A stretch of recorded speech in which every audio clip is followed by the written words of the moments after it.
Even a million words cannot explain the feeling that I give my life just for you to experience. Some people be insulted by words like nigga, but depopulation is the word that should really offend you. Stand for something greater or you will end up a victim to a life without cause, trapped inside of a system. Pour out my heart to let the streets know I'm with them. They can't understand how I got God without religion. Got the heart of my mama and the style of my daddy. I'm empowered by the forces and the smile of my granny. Looking down upon me, telling me to be strong. That's what give me the power I display in this song. I am the living proof of what really can happen when you mix the soul of Pop with the spirit of Malcolm. You are now beholding greatness, and this here what you hearing is the cry of the earth and the tears of the children. Yeah, I swear to tell the truth, nothing but the truth, the whole truth, so help me God. I do it for the love. Yeah. Yeah.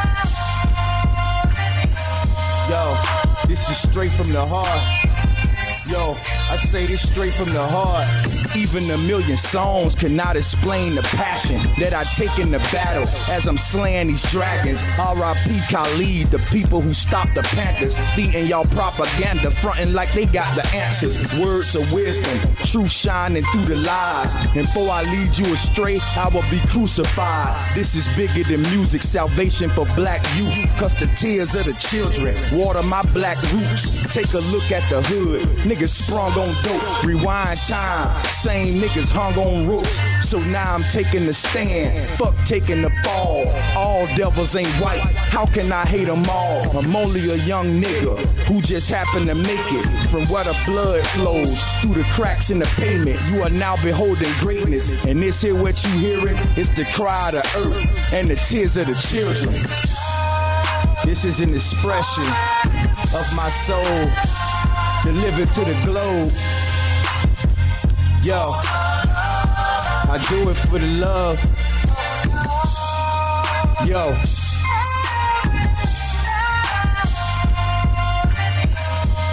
I do it from the soul. Yeah, this is straight from the heart.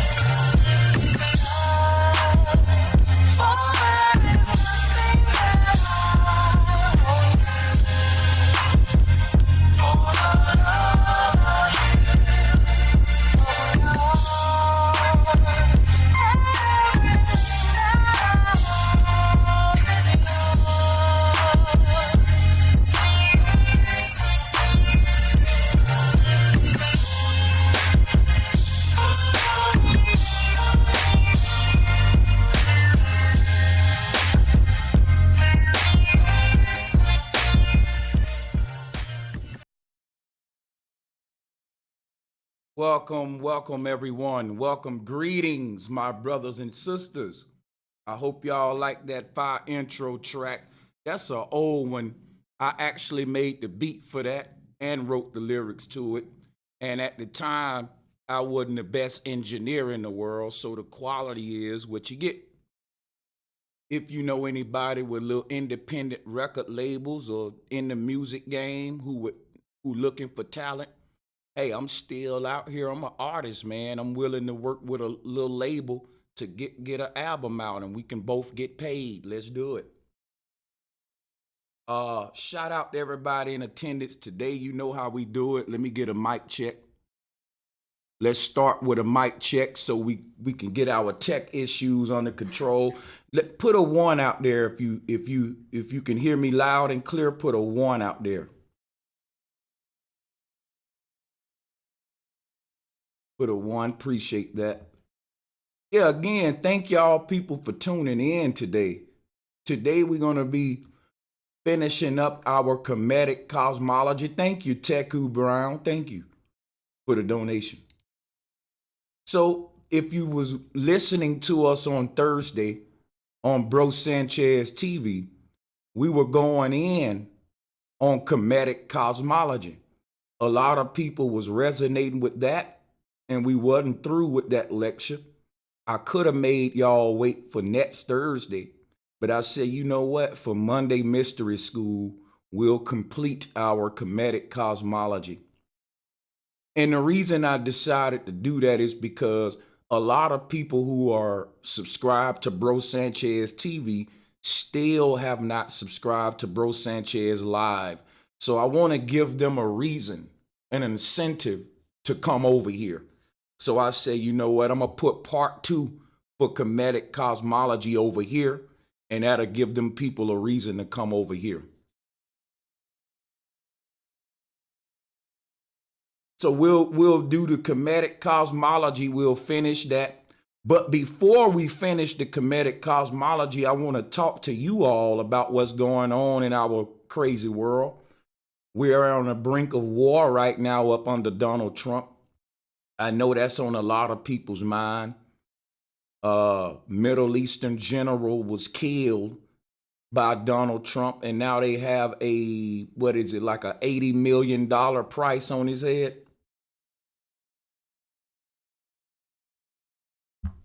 So I'm in a chat room right now, and I'm looking at the chat room. If anyone got anything they want to share on this Donald Trump war. Now, I told y'all last year that we will be seeing World War III in our lifetime. I told y'all that. I prophesied what's happening now. I made a lot of videos decoding Trump. I decoded the numerology around it. I decoded the symbolism around it. What's happening now, most of the food we're eating is poison. Most of the water you drink is becoming non-drinkable. Most of the nation gonna be like Flint in a minute. Most of the economy is going down. Everything is falling apart. And a lot of Christians are saying Revelation, the book of Revelation, this is biblical. And I got news for you Christians. Nothing is prophetic or biblical about this. Nothing is at all. Has nothing to do with Revelation becoming prophecy. If now the thing is this right here, they are acting out a script to fulfill Bible prophecy. But that don't make Bible prophecy true. Think about what I just said. Now, Emma and Buddha said they planning strikes and raise their flag of war. Yeah, see, when we go to war with these people who we talking about here, it's gonna initiate a world war. You know why? We're beefing with North Korea, folks, and North Korea is buddies with China.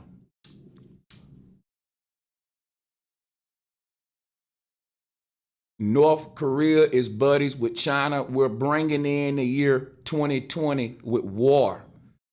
This is letting you know they're setting the stage for what you can expect for this year. 2020 is the year of war. Remember what we've been saying? We've been saying that these people have the 2050. They have from 2025. Well, excuse me, I'm sorry.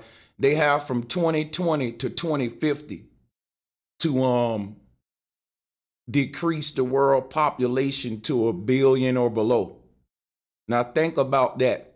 If there are over 8 billion people on Earth, they're saying we gotta get rid of 7 billion motherfuckers before 2050.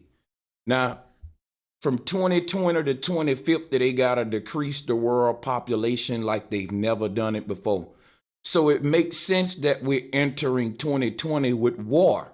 Remember, rich people don't go to war. The people they're trying to decrease the population of are the poor people. And it's going to be a lot of children dying. This is the time where we go back to the hippies message. Make love, not war. This is the time for parents to tell their children, don't join the military. This is the time to revolt against enlisting in the military. I'm tired of poor people going to fight rich people wars and the rich people sit back twiddling their toes while we die by the thousands. Hold on a second, guys.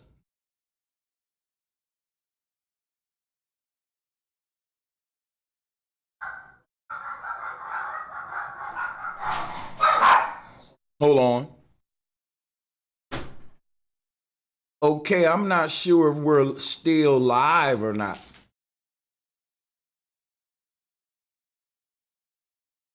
My computer is showing me that I'm offline.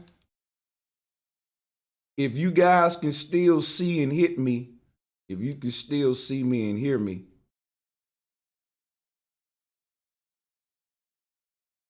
put a 1. If you can still see me and hear me, put a 1. It's showing that 0 people is watching and I'm offline. All right, so people saying I'm still live, I'm gonna listen to y'all because this stuff be tripping sometime. Put a number in the chat room of how many people watching, because my computer's showing 0 people watching. How many people you see watching? Erskine said 264. So according to y'all, we live. So I'll just ignore what my computer's showing until somebody tell me we're not live. So people, yeah, man, I hear a lot of, see, and I'm gonna tell you something, there's a lot of people out there getting themselves involved and worked up, and I'm riding with Trump. And we always want to take the side of our, I'm gonna tell you, anybody in the conscious community choosing a side in war, you know they ain't conscious and they're an agent. I can call names right now, but I don't want to do that. I'm gonna see something though. Put a name in the chat room of somebody you heard falling victim to the propaganda. I don't care who it is, whether it's a big YouTuber or a small YouTuber. Drop a name in the chat room right now. I'm gonna let y'all say the names. Have you been hearing people talk about it? Texas Cowboy said Young Pharaoh said he support Trump. I'm not gonna call names. Y'all calling them. Only thing I'm gonna say is this right here. This is the time for you to see who the agents are. You're not conscious if you support war. Because the wars are not for what they telling you on TV. It's for the corporations. Poor people are dying in war for corporations. These wars, when we win them, we don't reap the benefits of the victory. You're being told that there's a big threat and we're under attack and we got to go to war to protect America. They told us that during September 11. And we found out they knocked their own buildings down. Oklahoma City bombing happened right when the government had a tax cut on the terrorist department. So the government started cutting the terrorist funding because wasn't nothing happening. We can cut funding right there. And all of a sudden, Oklahoma City bombing, they had to raise the money in that area. They're creating a problem to create the solution. This is kindergarten for conscious people. We know that there's no reason for me to send my little boy to war for some flag, some corporation, some beef that my little boy ain't start. This is how you know people are agents. When you say you support Trump and you support war, but your goddamn children ain't in the military, you're a damn agent. You're a damn agent, because if my little boy was in the military, I wouldn't be supporting this war right now. Come on now. It's something we can do besides go kill each other and you sending my son over there to die. See, only an agent will agree with your son going to go die, but mine ain't in the military, so I agree with Trump going to war because my children's safe. Fuck everybody else out there who got children that ain't got really in my neighborhood one shit going for you but the military, the Honda plant, and goddamn some other shit like Sam's Club. Ain't too much in my neighborhood. Most niggas go to the military, and we don't go because we patriotic. We go because we're trying to get the fuck out the hood. We're broke. And when you get up in there and they say, man, hey, you just got orders to Iraq, you realize I didn't really come here to shoot and fight. I was just broke.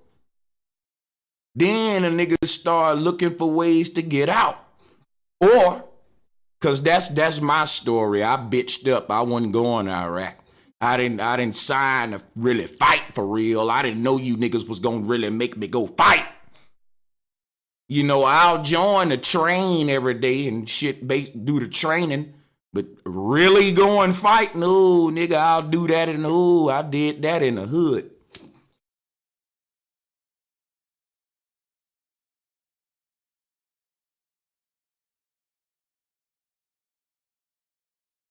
I ended up with a general discharge because of that. Because when I was in Korea, they told me that my next orders was for McGuire Air Force Base in New Jersey. And there was a lot of people in Korea who went to that base and they was just shaking their head at me. You going to McGuire? People was looking at me like I was already dead. Motherfuckers was looking at me and saying McGuire and rubbing my shoulder. Like, damn, dude. I was like, what's wrong with McGuire? And everybody was like, it's an AMC base. AMC base, dude. You damn, dude, you got an AMC base.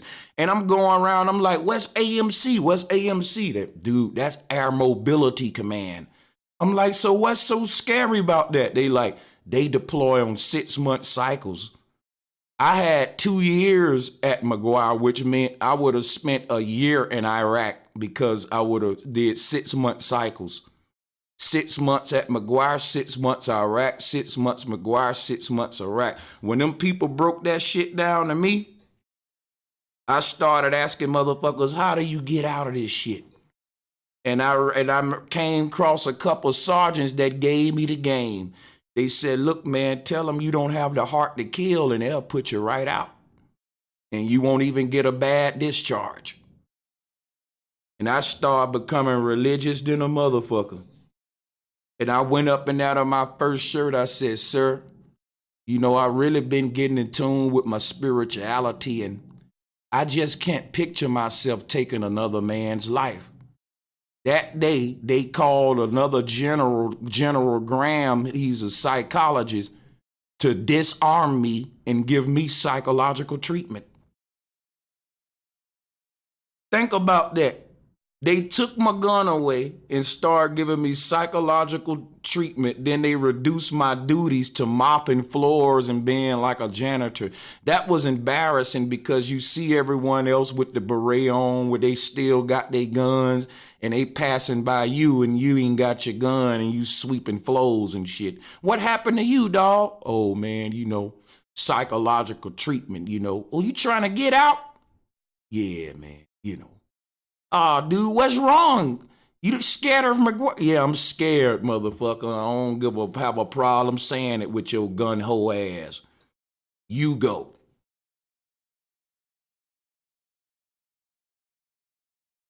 Yeah, they try to make you feel bad, you know, because you don't want to go fight.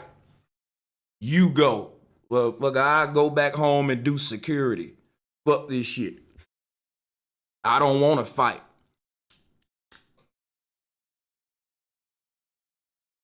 But that's how you know somebody an agent, though. You'll sit up there and I don't care if you support Trump, Hillary, or your political campaign partner or whatever the fuck. When you support their agenda to initiate war on Earth, you're just as worse of a devil as them. You're the type Negro who would have been right there with the invaders saying, yeah, let's go to war with the black people. Let's take their shit. They ain't got nothing but spears. Because if you telling me you for black people and you such a pro-black, and the main people dying in these wars is black people, I don't really see how you ain't a hypocrite. When you're supporting colonialism and manifest destiny, white supremacy, what y'all call it. You supporting it when you say, I stand by Trump, let's go to war. And if you tell me, motherfucker, that's because we in danger, these people threatening us, you sure the hell ain't woke, because you taking the propaganda on TV hook, line, and sinker. They told you they told you these terrorists knocked our buildings down. And when I joined the Air Force, they showed me the buildings where we trained Bin Laden at. Yes, Bin Laden worked for the Air Force and the CIA. The Bin Laden family and the Clinton family were best friends even during the damn 9/11 war. And y'all don't still wake the hell up. You think Bin Laden dead and they found him in a hole, you's a fool. Bin Laden was a CIA agent that we trained. We trained these guys. They were working for us.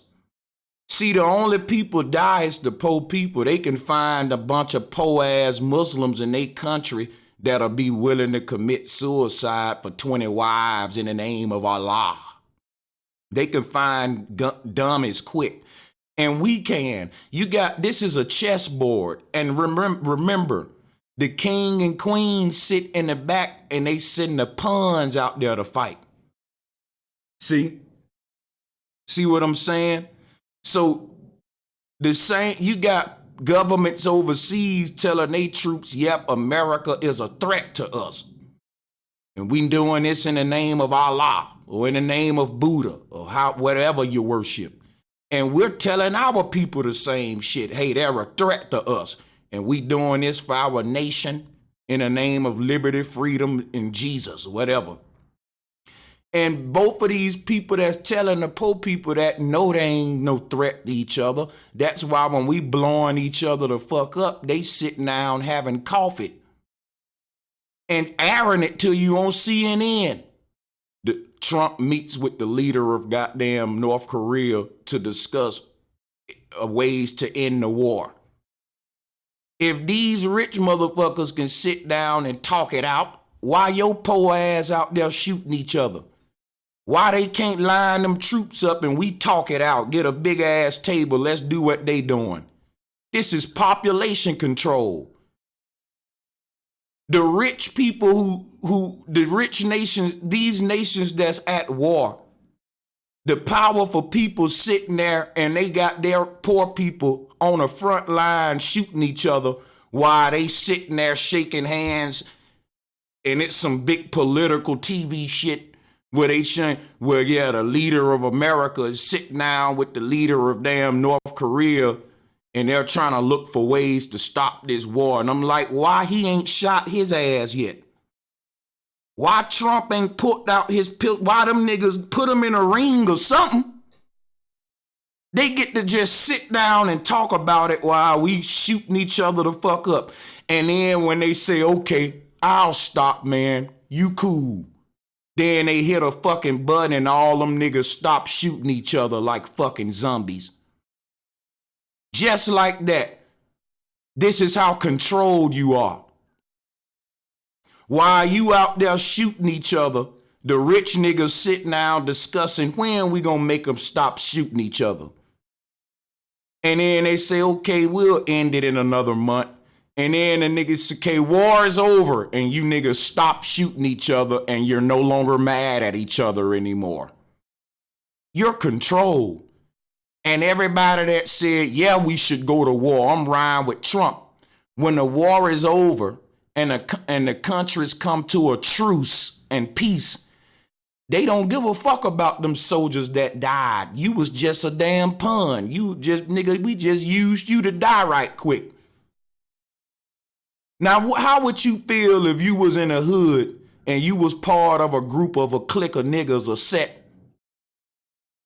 Them niggas got to beefing with some other niggas and the OGs sent y'all niggas to war. 20, 30 of y'all died. And the next week after the funerals, the OGs get together and say, man, you know what? We ain't beefing no more. We cool. We cool.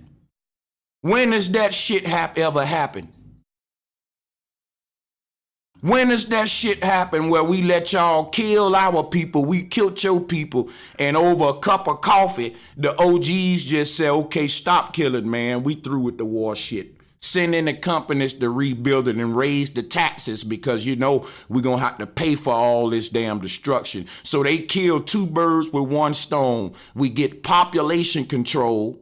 Thousands of people going to die. Young bright minds who could have done something better with their lives besides die for this game that these rich people playing. And you think it's a damn game. So you sit up here with your TV on saying, yeah, I'm riding with Trump. This ain't wrestling, nigga. This ain't Diamond Dallas Page versus Randy Savage, nigga. It'll be different if it was, yeah, I want DDP to win. I hope he diamond cut that nigga. Nigga, that's fake. This real shit. Motherfuckers dying.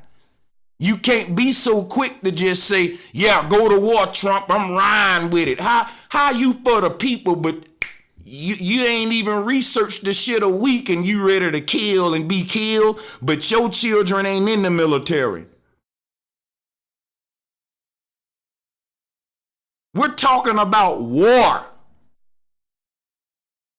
Some of these niggas saying they ride for Trump spent more time organizing a lecture for the venue than they did researching what's really going on before they coming out their mouth talking about let's go to war.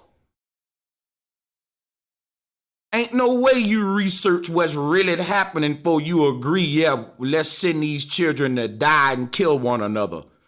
You got to be a sleep person and an evil person, and you're a detriment to the community. You're a detriment to the people. We got to go back to what the hippie was saying, make love, not war, y'all. We don't want war. Who's going to benefit for the war? And we're not in danger. And if someone going to attack America, let them do it first before we attack them. Because when I was in the military, them was the rules of engagement that they gave my ass. You know what they teach military soldiers who in Iraq? That even if you see a Taliban soldier, you can't aim your gun at them till they aim first. Think about what I just said. They want you to die. They want you to die. If you shoot one of them Taliban members and they was a threat to you, you go in a military jail for treason, for rules of engagement laws. It's rules. You just can't see a Taliban member and shoot them. It ain't like Call of Duty. They got to literally act like they reaching the same shit the police got to go through. Them people ain't got no rules of engagement.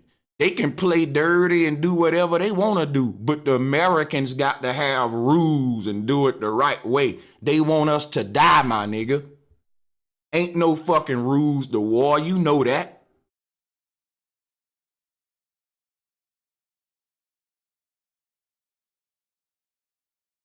Think about it. When these people took over America, they didn't have no rules of engagement against the Indians. They caught them motherfuckers slipping it however which way they could, and they was fighting dirty, giving them diseases, killing the babies. Now that they got control of the country and sending your children to war, the enemy got to literally reach for his gun before your child can protect his life. The rules ain't built for American soldiers for us to be dominating. In all of these wars, we losing thousands of troops dying, and the enemy ain't losing that many. I'm telling you, you can ask anybody in the military if I'm lying. Ask some of these veterans how many soldiers that's dying as I speak. And these little groups with bullshit training wiping us out because of the fucked up rules we got to follow. If I gotta wait for this nigga to lift his gun first, I'm dead.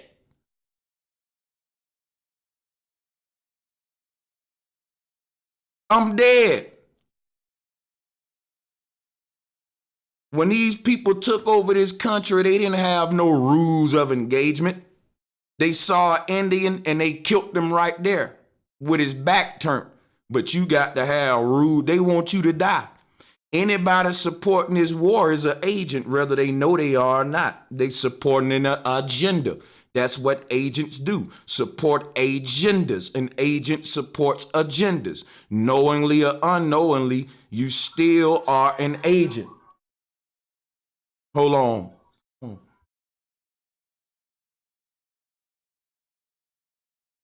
So yeah, I'm sorry. Especially if your children is not in the military. If your children is not in the military and you're supporting this war, shame on you. Because now you got to debate the parents whose children are in the military who don't support the war. They're saying, is there something else we can do before we send our children to die? So you're going to sit up there and say, fuck all that. We're going to send your children to die. And I don't agree. And it ain't your children, though. Your children safe and sound. And you want to debate people whose children are in the military that, yeah, we're going to send your children to die. But it ain't your children in the military. Anybody on YouTube supporting this war and their children ain't in the military, you should look at them sideways. Especially if they saying they pro-black and you supporting colonialism under the guise of we're being threatened. Ain't that's what the colonialists always used as an excuse, that they was being threatened? Didn't these same people write in their Bible that they were attacked first, and that's why God gave them this land? And when I read the Bible, it don't say that colonialists came and killed up Indians and took the land in the Bible. It say that God gave them the land. It's manifest destiny, because these other nations was cursed, worshiping pagans. They were wicked, primitive. They always make themselves out as the victim when they're the damn bully. So for anybody talking about black power and you for black people and you supporting this war, you're a hypocrite. You supporting the same colonial agenda that you bitching about. And you trying to play dumb too, as if what they saying on the TV is true. How are you woke when we know whatever they're telling you for why we going to war is some bullshit, and there's always another agenda? The real agenda is population control, and they're getting us ready for a new government that they're going to rebuild after this war. A new currency. This is the one world system we've been talking about. It's going to lead into the FEMA camps. It's going to lead into a lot of things. Anybody welcoming in this shit has got to be part of the agenda. Hold on.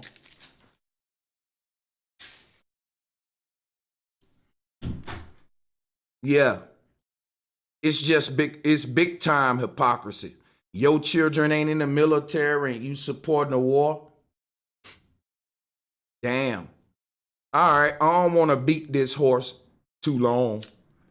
I want to get into the Kemetic cosmology, but let me get in the chat room a minute. What y'all talking about? Talk to me before we get into the Kemetic cosmology.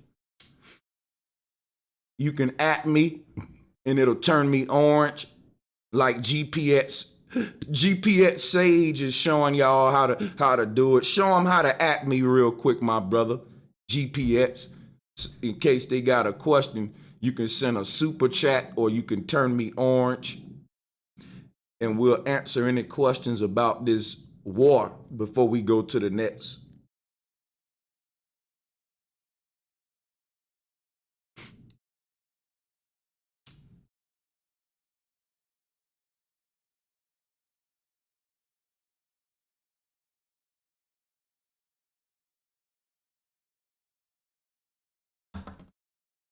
Black Truth 365, that's some real shit.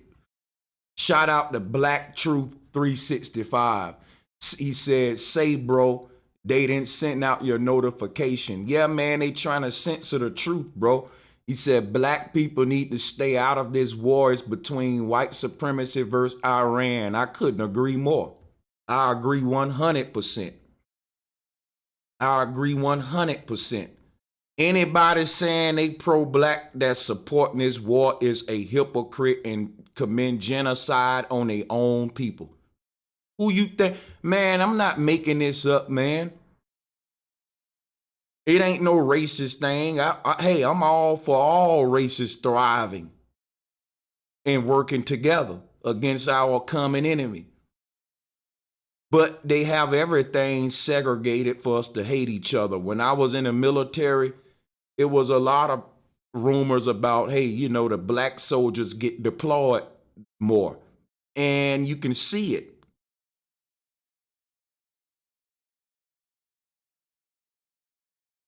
So if the black soldiers, if it is true, because ain't no way to prove that unless you gonna count the deployments by race, and I don't have those files. But I'll say this, if it's true that the black soldiers getting deployed the most, and you're a black, pro-black on YouTube, you're agreeing with the genocide of your own people for an agenda that don't even support us.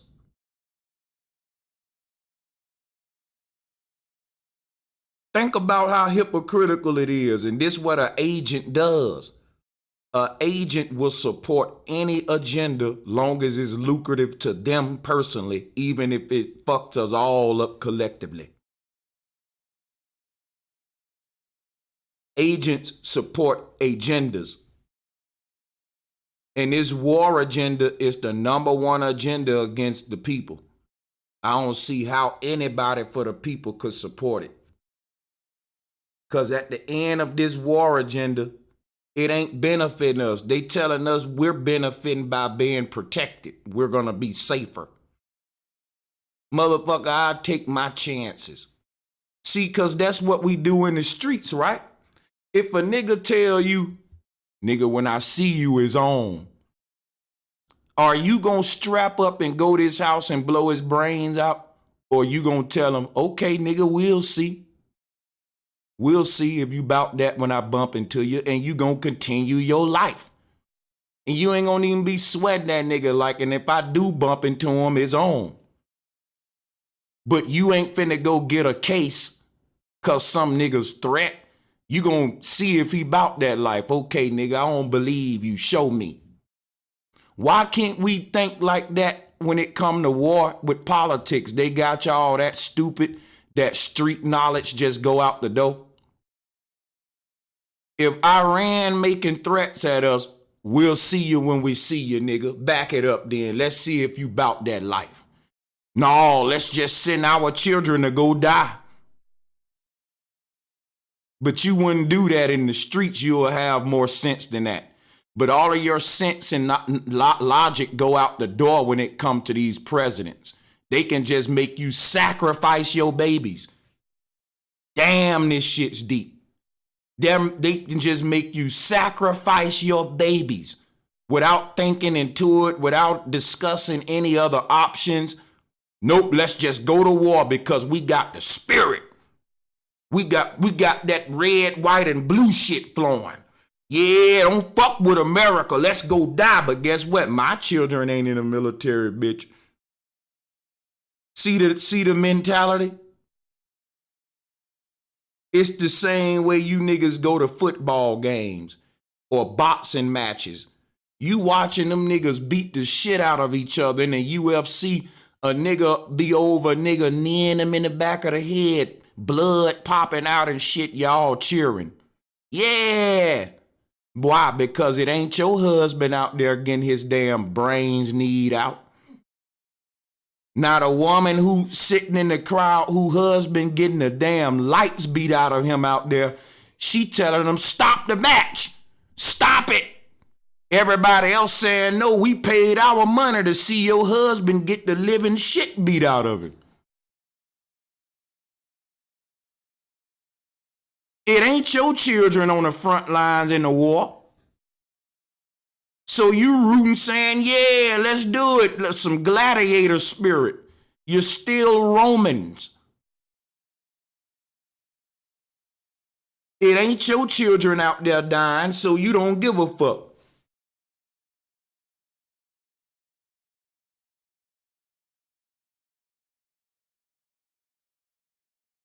Australia is gone. Australia is burning down as we speak. Started in the Amazon. What I told you, they're trying to fulfill Revelation where they telling you that the Antichrist is going to get rid of 3/4 or 3/5 of all of the world crops and agriculture. This is a Monsanto agenda, because when they do, what did they tell you in the Bible? They said no one will be able to eat unless they go through the Antichrist. Once they get rid of all, it was like 3/5 of all the plants and herbs on the planet. They started, don't you know the Amazon got 98% of all the diverse plant life? Did you hear me? Did you hear me? That leave 2% of the rest of the world basically got the same shit. All of our medicines is over what I can look it up, is like something over 10,000 different plant species in Amazon. The most biodiverse life on earth, and they done burnt it up. You can't heal yourself now because herbal healing happens in South America, down there near the Amazon, where Dr. Sebi had his village at, down there. Why you think Dr. Sebi moved his healing village down there? Because it's got the most diverse plant life on the earth. You can take one walk around a block and pass by 500 different plant species. All can heal something on your body. Them people don't get sick down there. Them people ain't got the medical systems we got, and they outliving us. Old ladies still know what plant you chew on to get rid of some shit. They're burning all that up so the whole world can be reliant on the drug administration. They're getting rid of all the food on the earth so that you can only get genetically modified food, what Monsanto responsible for. They're terraforming the earth right before your eyes, making everyone relying on the unnatural shit. This war is going to be the climax of that terraformation. This will be the last part of this new world they're trying to create. Remember, the new world order, a whole nother lifestyle way of living. You think this one was tough? They're trying to create basically a world where everybody in FEMA camps, eating GMO shit, drinking fucked up water on some third world shit. They told you they moved all the factories overseas. That's a lie. People overseas been had their factories in sweatshops. Where did all the factories in America go? To the prisons. Yeah, prisoners is making your fucking cars, seat belts. Did you know that the American military uniforms is made by the prisoners?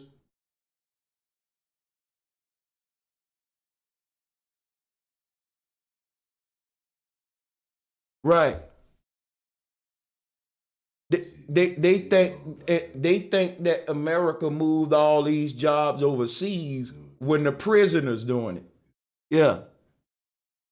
And they got the prisoners making the goddamn military uniforms for their brothers to go die in. Goddamn. Goddamn, mama got a baby in the military, one in jail. And the one in jail making the uniform that the baby in the military gonna go die in. What a story to tell with that one. That's some symbology for your ass. The world is fucked up, and a lot of people that's in these positions to wake the people up, keeping them asleep. Can't tell who woke nowadays. You can't tell if the people getting woke or are we getting more sleep. I think we getting more sleep, man. It's a few of us, just a few of us getting woke. But the majority is falling right into this new world order agenda that they've been preparing us for. And I'm gonna tell you right now, if you can't see the agenda, you're asleep as hell.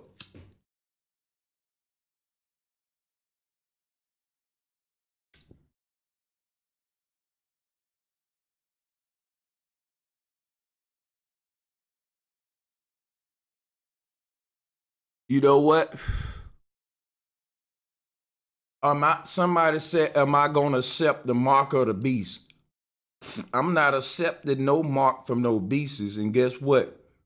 I don't know what that's gonna look like.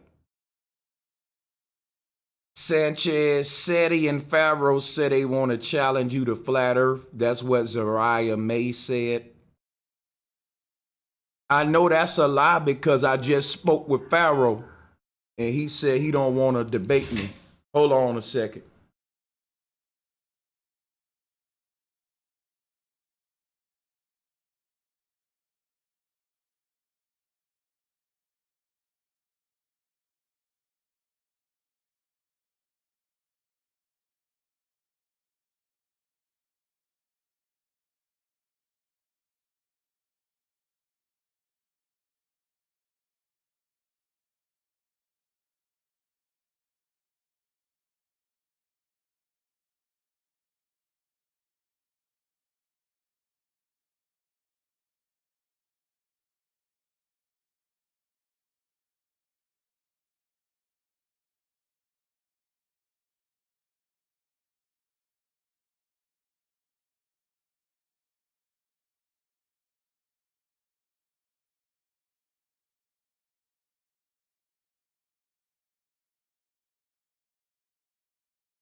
So yeah, man, I'm not gonna beat the horse too long.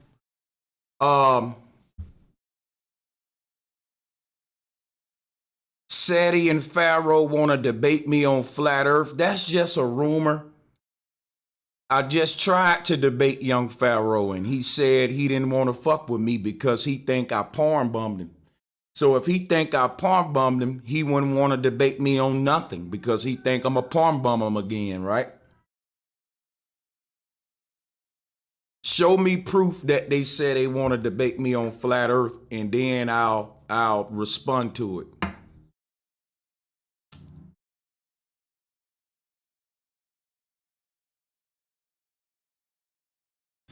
As somebody, Isis Speak said, why would you want to debate an agent?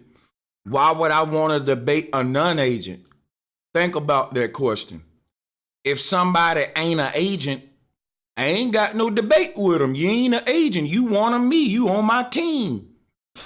The agents or the people who I think their information is supporting an agenda, which makes them an agent, them the people I would want to debate and challenge their information and try to beat them in a debate. Because we're not going out trying to kill people who we think serving an agenda. We're going out to discredit their agent information. We're killing them that way with the information. So when I do want to debate with people who I think is agents or they may be serving an agenda that they're not aware of or that they may be aware of, I would like to debate the agents.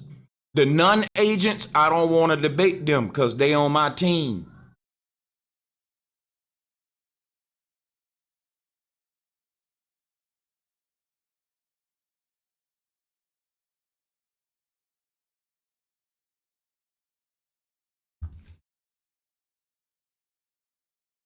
Yeah, shout out to everybody in the chat.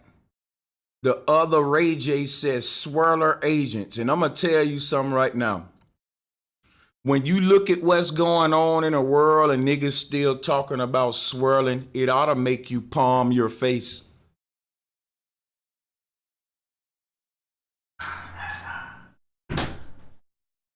I'm telling you, man, some of y'all niggas gonna be in a FEMA camp still arguing about swirling.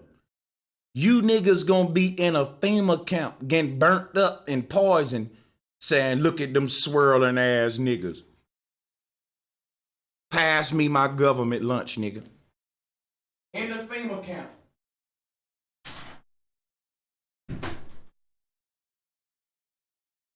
I don't know what's wrong with y'all niggas priorities, but it's a lot going on in the world. Niggas skeeting in Becky face ain't really a problem like that. Y'all must be some lame niggas that is children going to die in a war and you don't care about it. You worry about niggas who having sex with an Asian woman. That's more important to you than World War III, nigga. A nigga sleeping with Becky is more important to you than World War III. That's amazing. That's amazing to me.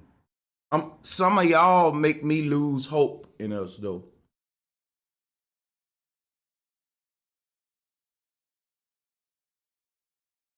Okay, so let me move on, man. If y'all ain't got, I'll stick around in the chat for a few more minutes, and I'll get into the Kemetic cosmology. Whenever y'all want me to get into the Kemetic cosmology, just let me know, and we'll get right into it. I'm just bullshit. I'm just, talking to y'all for a minute in the chat room. You know what I'm saying? Chopping it up, catching up on shit.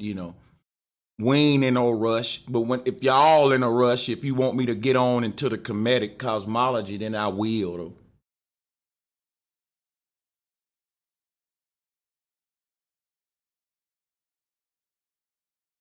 Oh shit, everybody's saying get on into it. They tired of the questions. Wow. All right, let me get into it. That's fine.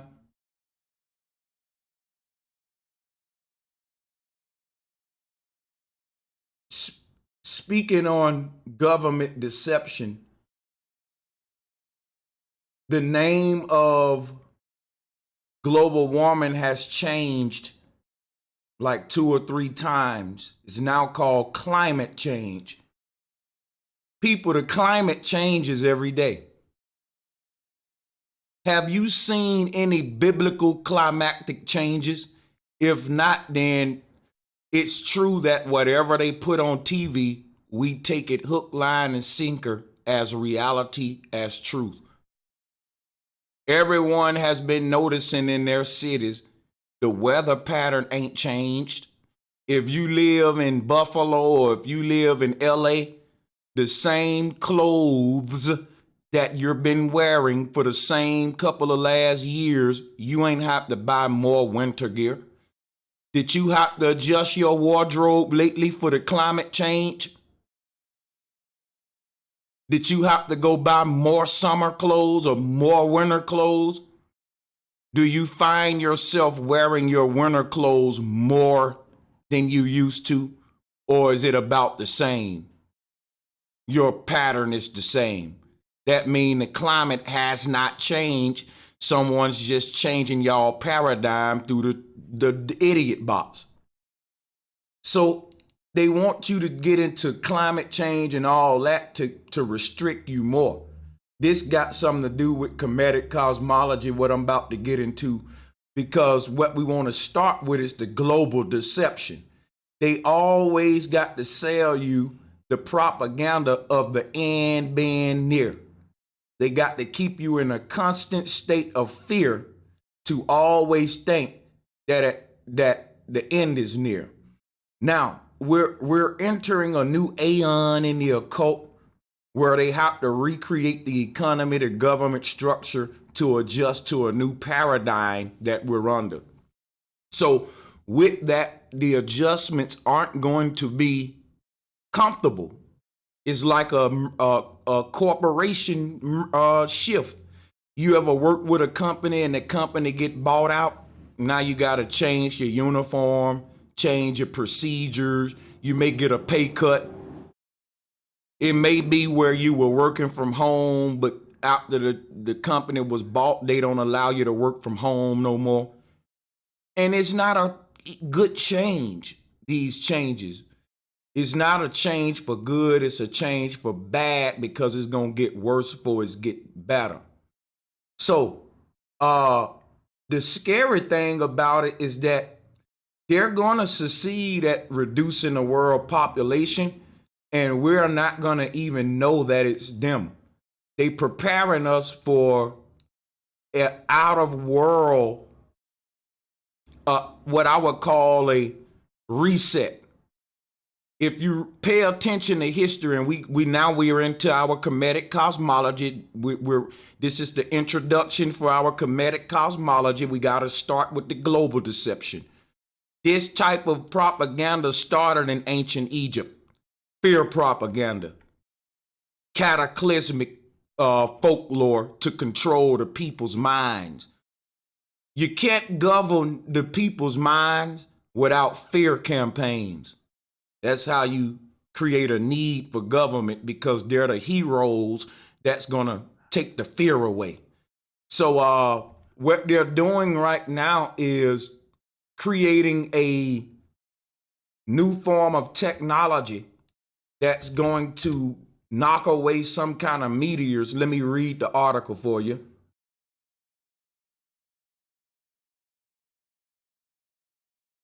Hold on.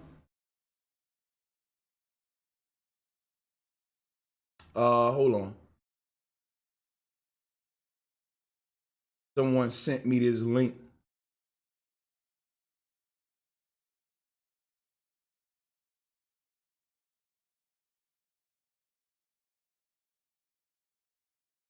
All right, here we go. I found it. So scientists want to move the sun and our solar system to save Earth from killer asteroids.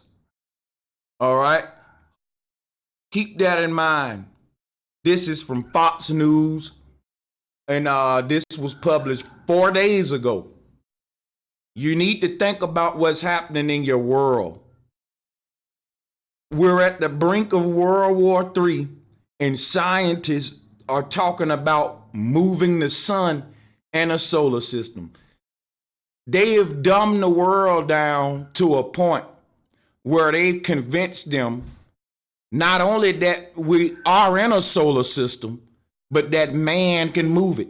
See, this whole global deception is to give the people the illusion of a cosmology that's only real in their mind.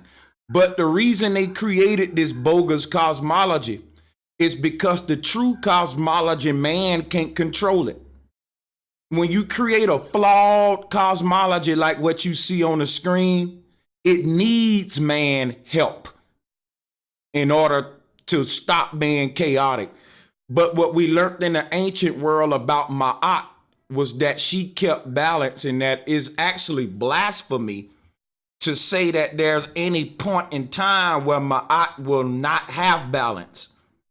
If there's chaos in our reality, is not what Mother Nature is creating, is what the powers that be are doing. That's the veil over your eyes. Nature is balanced and is beautiful. Those butterflies ain't at war, but man is. We live in a different world. And the thing is, this fake world that they're creating in your mind is so flawed that they're telling you they have the ability to move the sun, to move the entire solar system. You believe it. Now, let's hypothetically speak and say they do move the sun and solar system, and they fool you that they did and be like, hey, we didn't get hit by them asteroids because they moved the solar system. I would ask you, why didn't we have any tsunamis? If they moved the sun and moved the solar system, that would probably wipe out all the earth on a globe.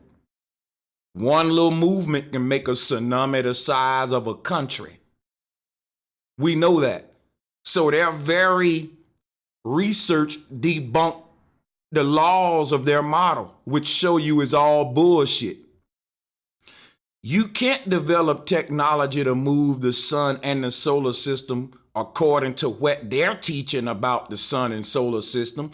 They teach that there's a gigantic black hole at the center of our Milky Way.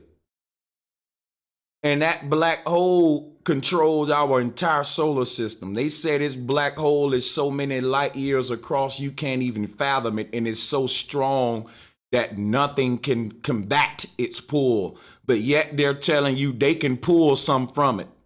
That's like me playing tug of war with Andre the Giant, and Andre the Giant just let me pull the rope. Either he let me do it or I'm stronger than him, which can't be true. I'm not stronger than him. This black hole make Andre the Giant look like a little baby. And they're telling you they can pull something away from it to where they want it to be, despite them teaching us that nothing can compete with the black hole at the center of our galaxy. Yet they're going to compete with it and try to win. This is what they're doing with your tax money. I don't believe none of this crap. We're getting into the global deception and work our way into the Kemetic, ancient Kemetic science to get us back on solid ground. So,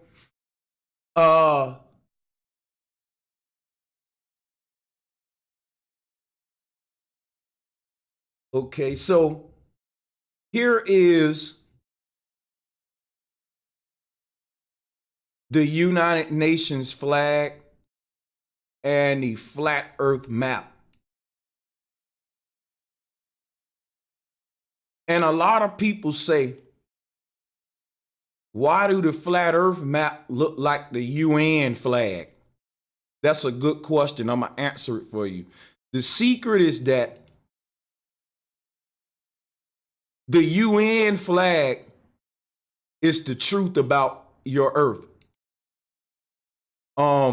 Meaning that our earth is indeed flat, and that's the secret of government control. If you knew you were on an infinite plane, you would not be a pilgrim or a settler, and you wouldn't be bound to any jurisdiction. You would be sovereign like the gypsies. Now, another thing is that it allows them to control space. This is what space programming is about. To trick the genies in a bottle. That bottle is these 7 continents. There are more to explore. They ended the age of exploration with space control, space programs. And they stopped us from exploring by making us look upward instead of out and around what's in front of you. There's much more to see over the horizon, but they got you looking up for new lands when the ancestors was looking in front and out of them for new lands. And really at the end of the day, everything you complain about is based upon sovereignty in land, resources, currency, all of that good stuff. If you had a land plentiful with resources, your worries would disappear. What if I told you that you were on an infinite plane and there are lands upon lands as far as out as you can explore? See, these early explorers like Columbus never ended the age of exploration for themselves. They only did it for the lands that they enslaved. When they discovered new lands, they took away the cosmology of those people.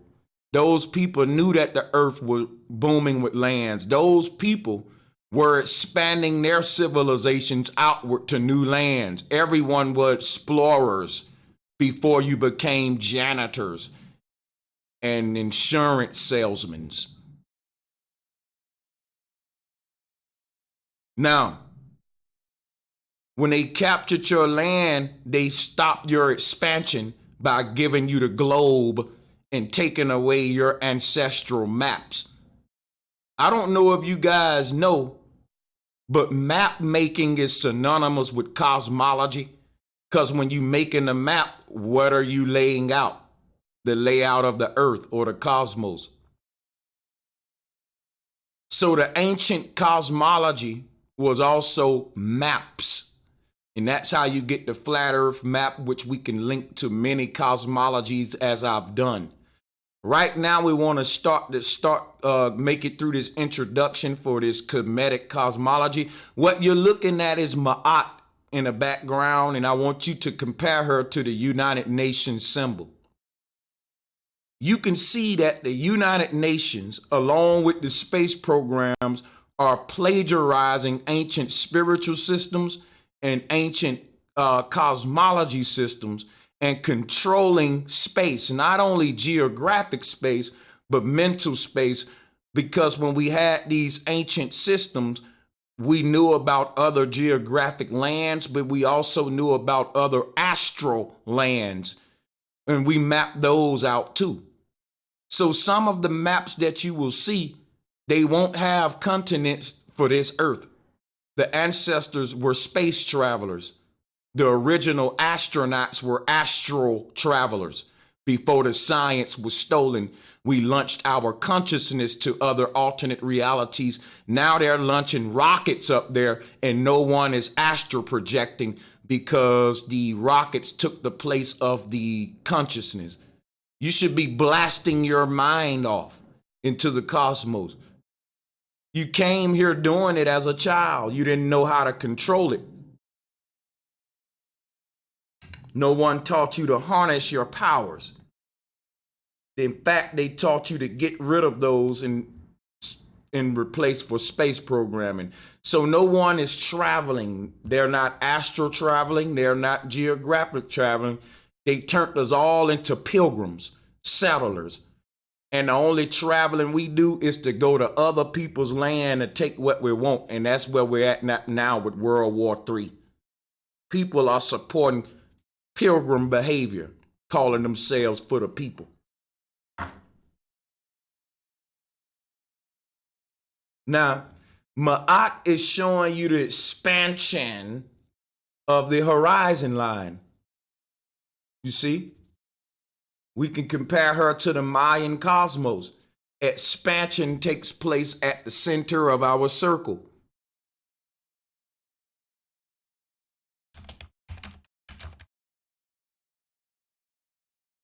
They taught you about something called the expanding universe, and the ancestors spoke of it before those bastards.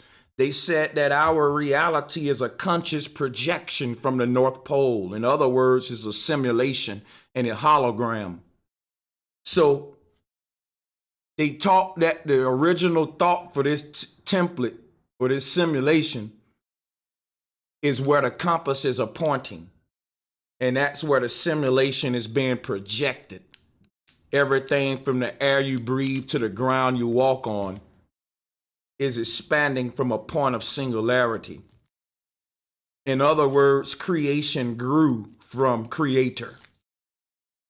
Like a seed expanding from a point of singularity into a tree. This is why it's called the tree of life. And this is why Ma'at is also personifying the tree of life and expansion.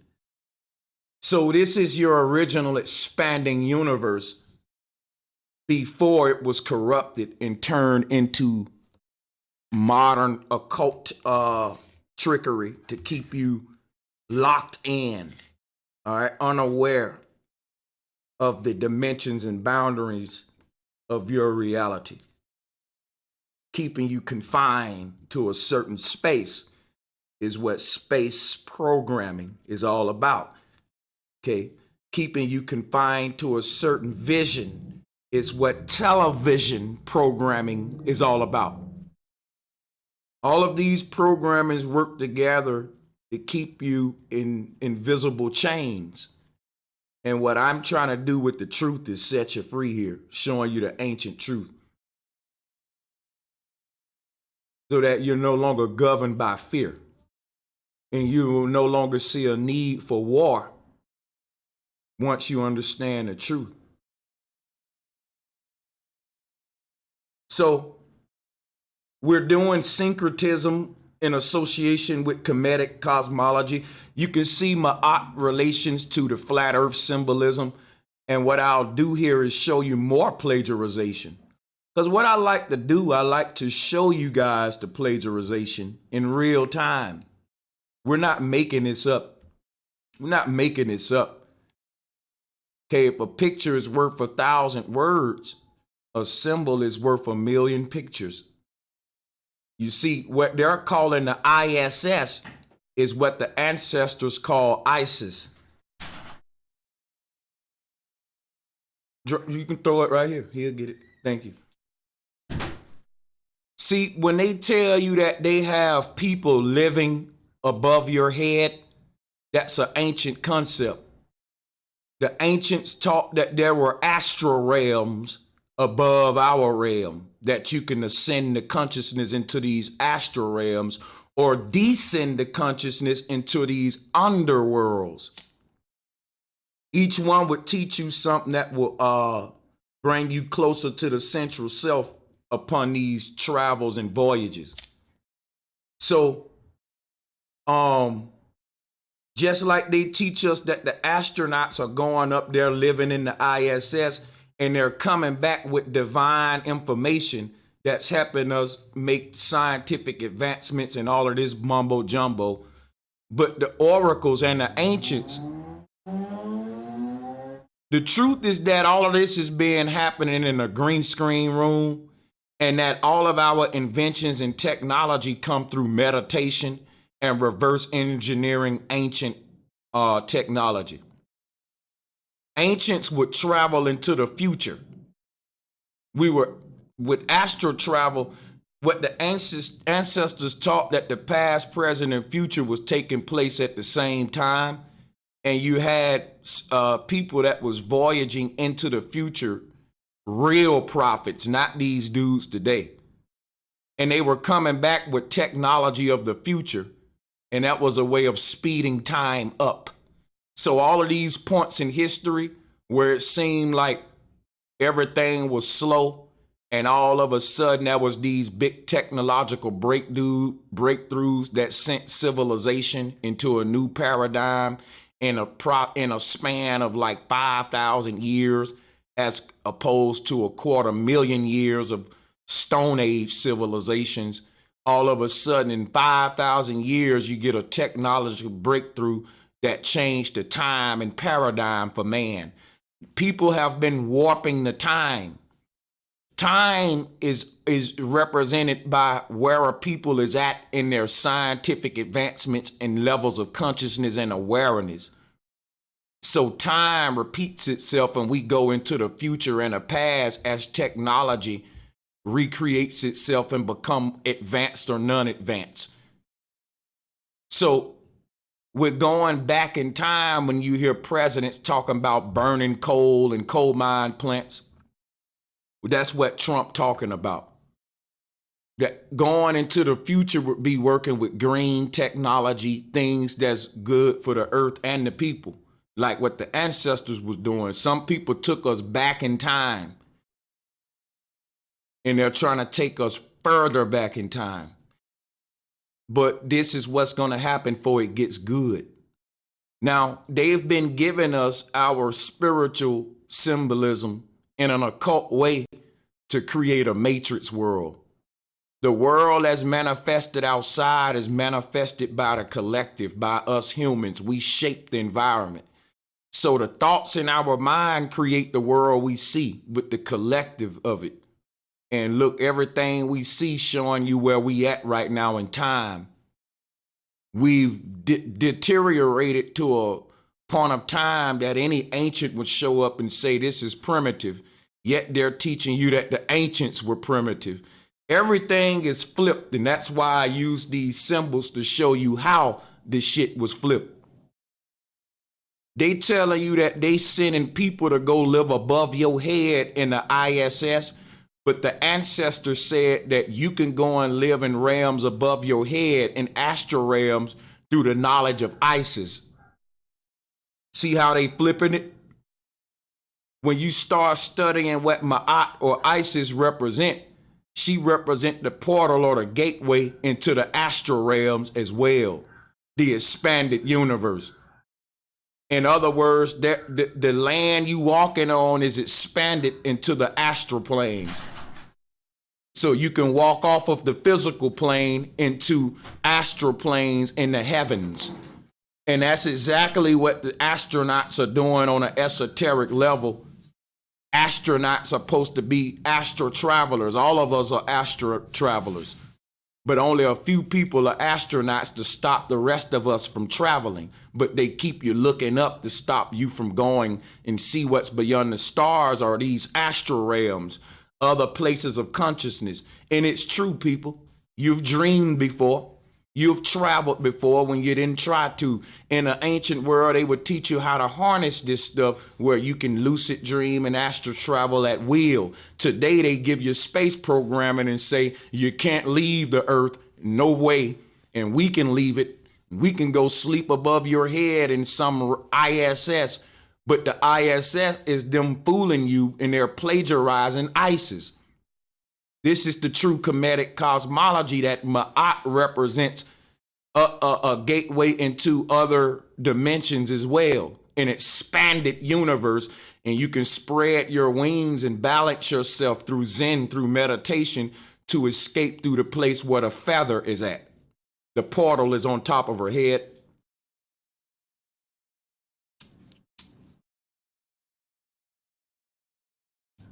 So she's another personification of the Merkaba. The Merkaba. And you have wings. Everyone is an Isis. You won't spread your wings because they giving you the ISS. You think you can't go nowhere. They're not teaching you about astral travel. They teaching you about astronauts. You'll never spread your wings to see what's beyond because your reality has been, you've been indoctrinated in a false reality. You get the ISS instead of the true knowledge of ISIS. This is the occult. What they're hiding from you is the knowledge of self.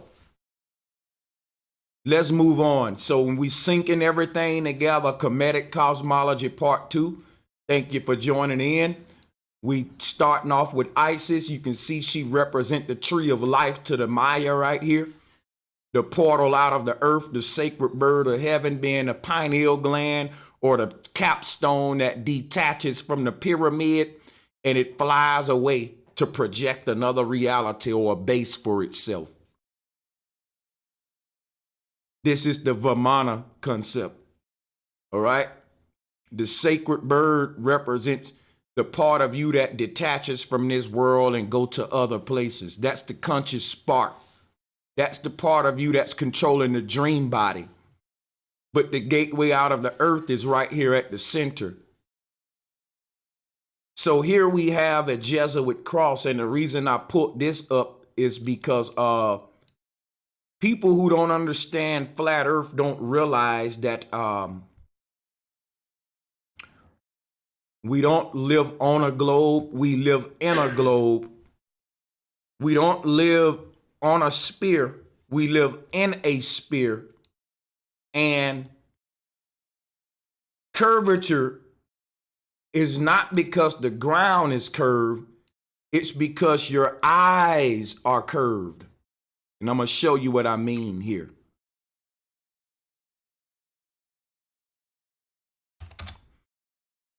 So if we were living on an extended plane like the Mayan is showing here, everywhere you look, it would be a micro-macro paradox. If we were living on an infinite plane, everywhere you looked on a horizon, everything would converge to a focal point. That wouldn't be true on a ball. Everything would converge into a curve on a ball. Now, the Mayans said we live in a ball, not on a ball. And inside of the ball, the horizon line extends for so far outward, you don't have enough fuel to reach the ends of it damn near. And if that's true, everywhere you look around you, it would appear like this. Now, a globalist would tell you where the red dot is where a curvature begins. But that's not curvature, that's convergence. Your eyes are curved and your eyes are looking at reality on a flat plane. And since you can't see forever, your eyes, think about this, right? The image is coming in through a ball, which means an infinite plane that you living on. You're seeing it through a ball, which means that big old infinite plane around you in any location that you looking at, that big old picture got to enter a little bitty hole. The huge world outside that you're looking at have to enter a little bitty black dot called a pupil.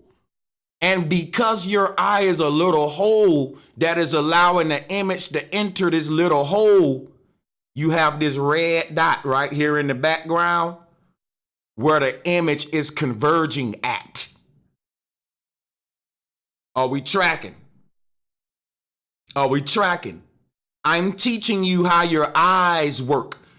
You don't understand how your eyes work, and you're blaming that on a curve. There is no curve there. Your eyes is making the railroad tracks make a pyramid. But the railroad tracks are not making a pyramid. If you walk up there, they're not touching each other. It looks like the railroad tracks is touching where the red dot is, but they're not. When you walk up there, it's going to keep being parallel. But from a distance, looking at that far down, your eyes are going to make a convergence point because they can only see so much. And since the image is entering a little hole, it's all going to converge on a focal point. You got two ball eyes creating one image. If I draw a line right here and split this little red dot in half, you will see how each eye is indeed bending the image like how image would reflect on a sphere. I'm going to give you another way to look at it.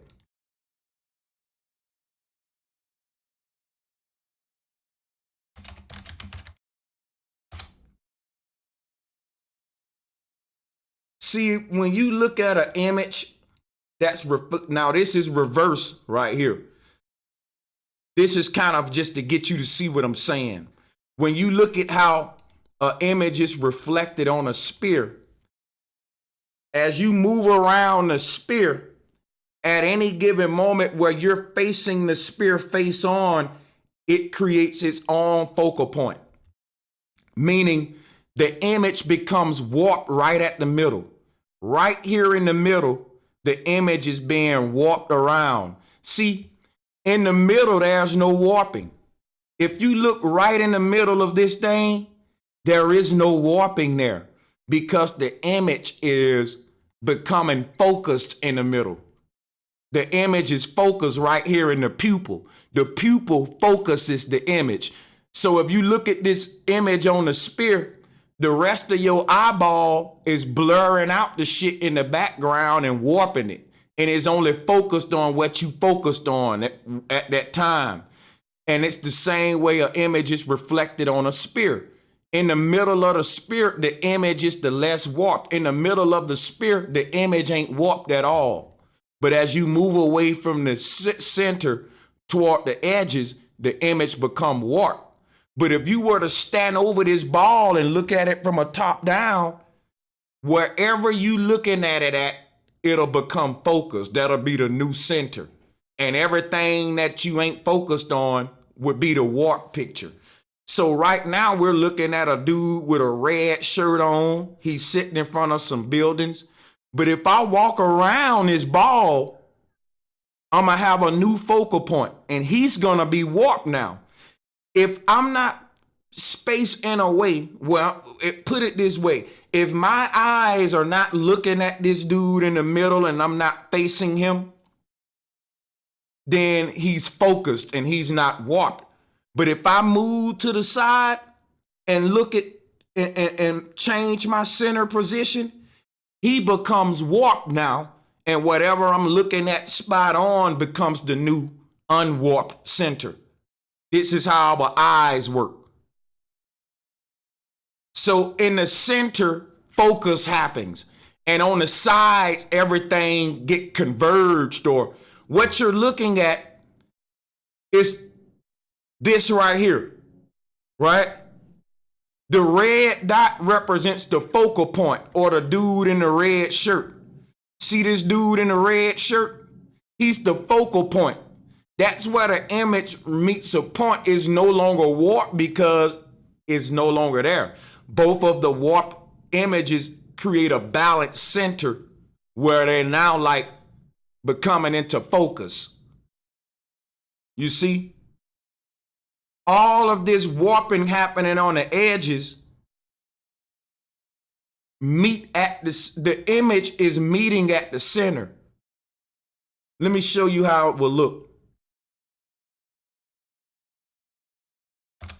Kemetic cosmology, guys, showing you how to see.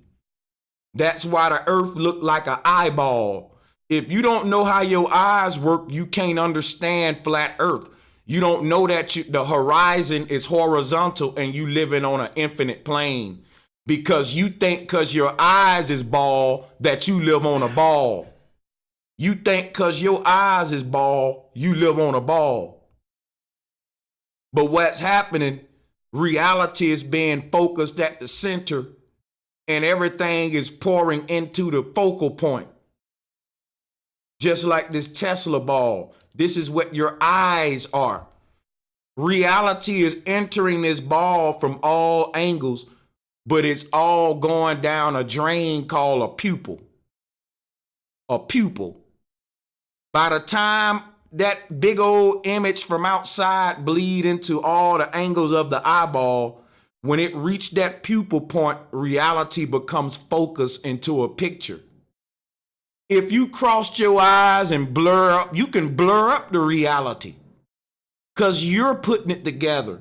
I can warp my reality right now by blurring my eyes and looking cross-eyed and shit. Now I can see 2 TVs and 2 speakers. You see what I'm saying? It's because your eyes is putting it together in the back of the brain.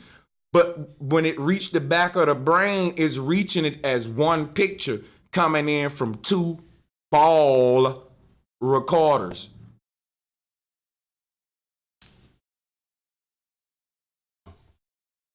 The image is entering warp, but by the time it make it to the center of the pupil, it becomes a picture.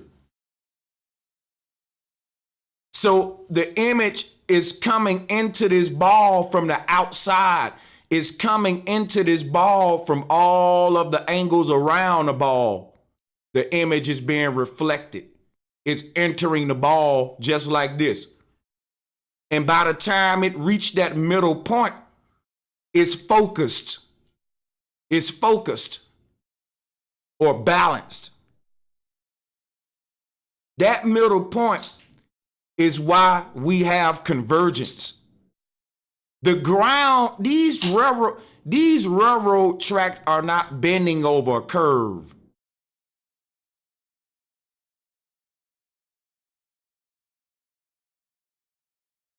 Because people, if you take a flat railroad tracks and lay them over a curve, they wouldn't converge to a point. They'll converge outward. Let me do this in paint to show you what I'm talking about. Let me do this in paint. How these railroad tracks would converge. How these railroad tracks would converge over a curve.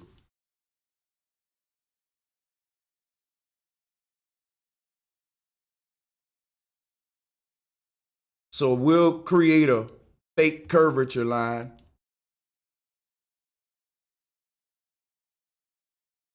Give them a little bit more room to work with. Now, this is how the railroad tracks. It will be something like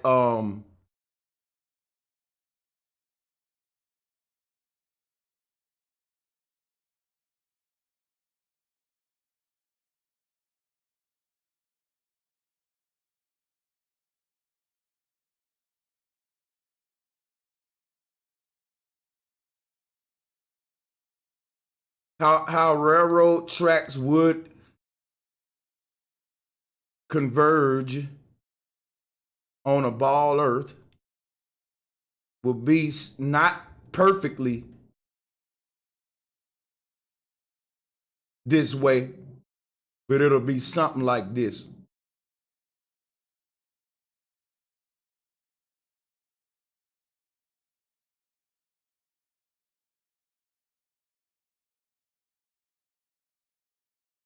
It'll be something like that. They will start to bend outward over the curve. Something like a basketball. Let me see.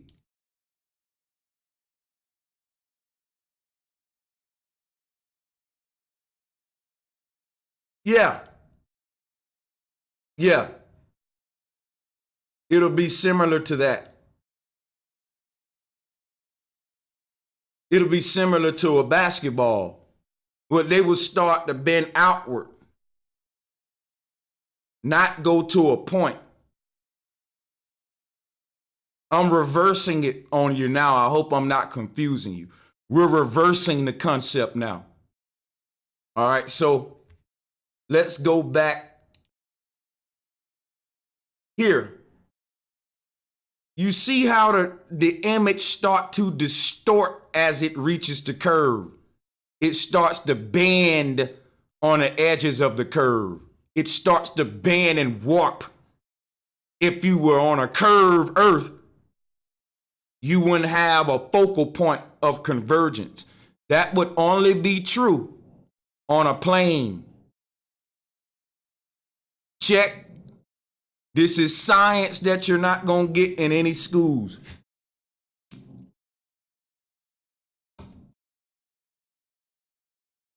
You're on an extended plane.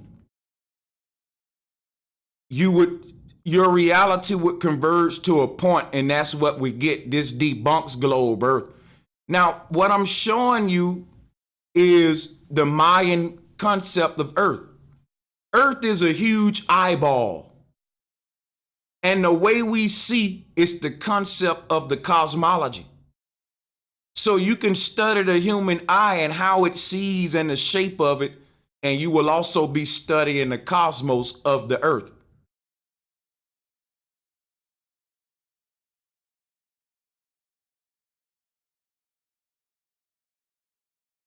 It's really deep, micro and macro.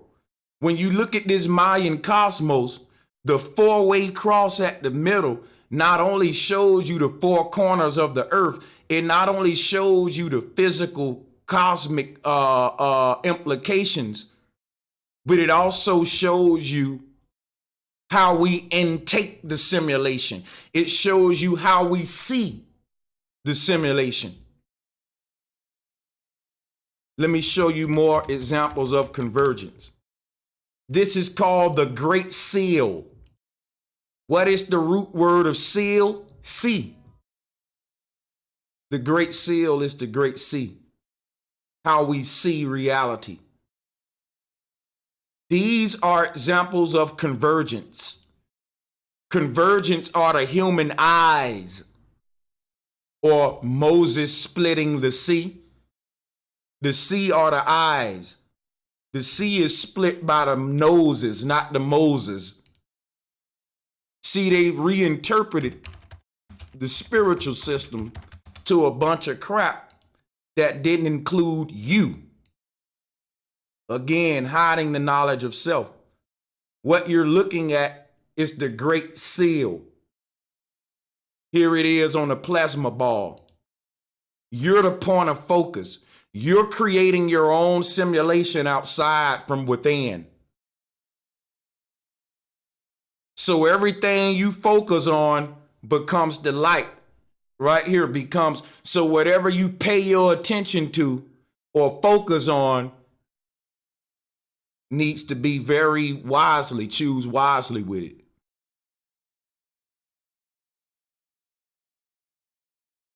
Here is another example of convergence on an extended plane.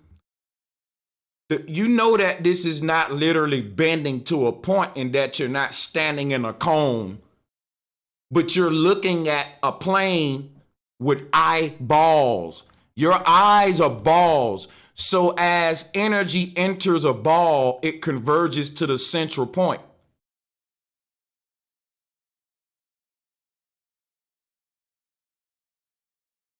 You see, this is what the Mayan is showing you here. The Mayan is showing you a code of how the sea is split. You see, hold on. See, this image shows you how our eyes pull in the physical creation. The reality outside has to enter the eyes. How does it enter the eyes? It squeezes through the pupil like you see here.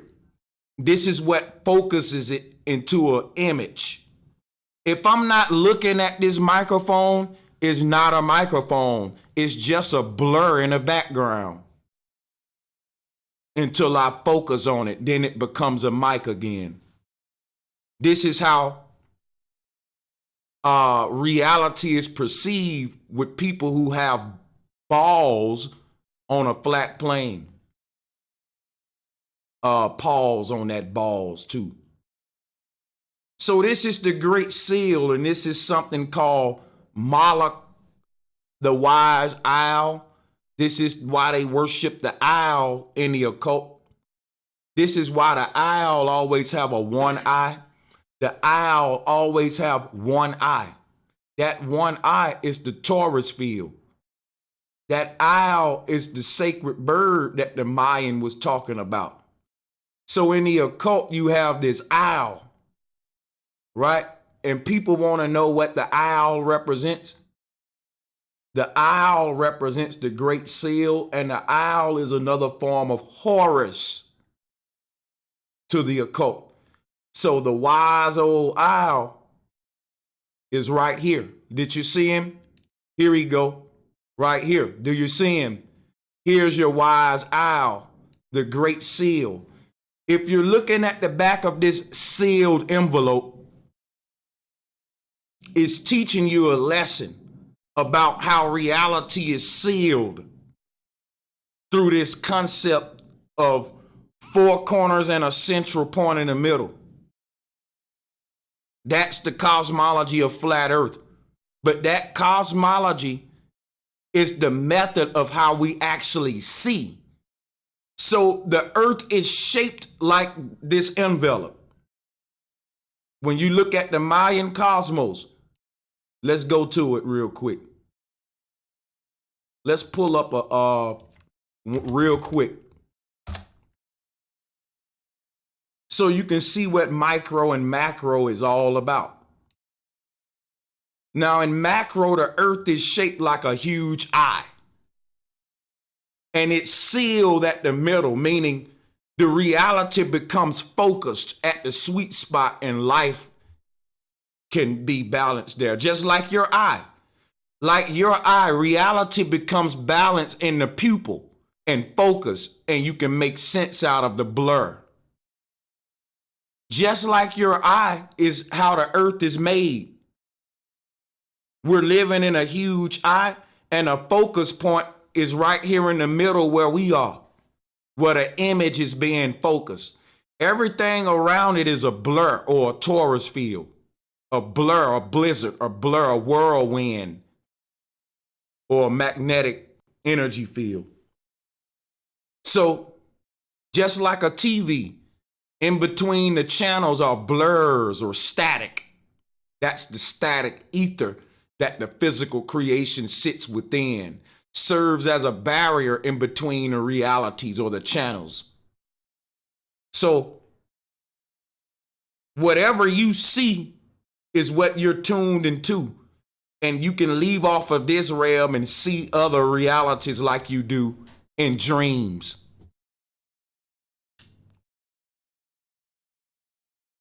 So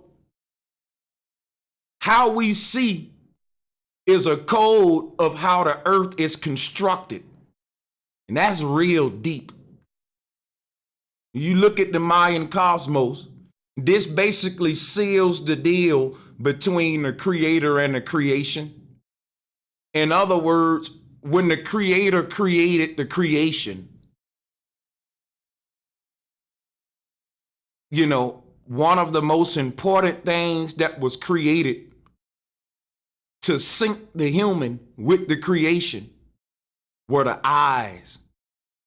Can you imagine if the creator would have created this creation and didn't invent eyes to see it with? So the eyes are so divine that without them, you can't even perceive the creation. So when you start studying how the eyes actually see, it's magical. How everyone is basically loading the simulation from within.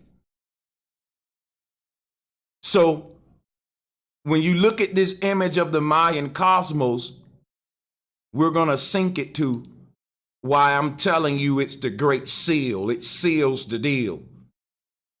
The way we see. This is your face. Here are your two eyes in between this nose piece.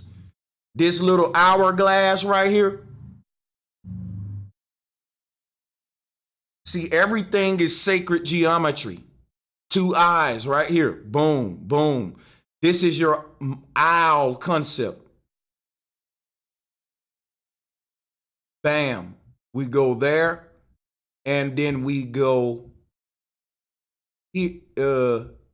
Hold up.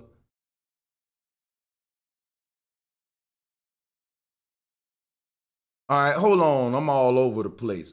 So this was an image of convergence showing you. Now, this is a company called Convergence, and this is their logo, which is like the MasterCard symbol. This is what happens during eclipses as well.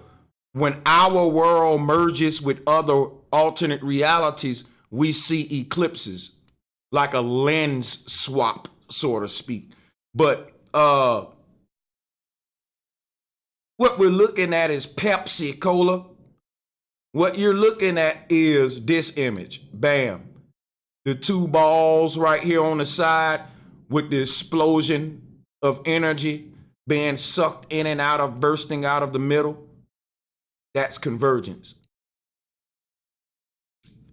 This was what they was giving you for Moses splitting the sea. And what I'm giving you now is the secrets of the Jesuits, folks. People want to know what the Jesuit cross is all about. The same thing that the Jesus cross is all about. Jesuit is Jesus. All right. So the thing about it is,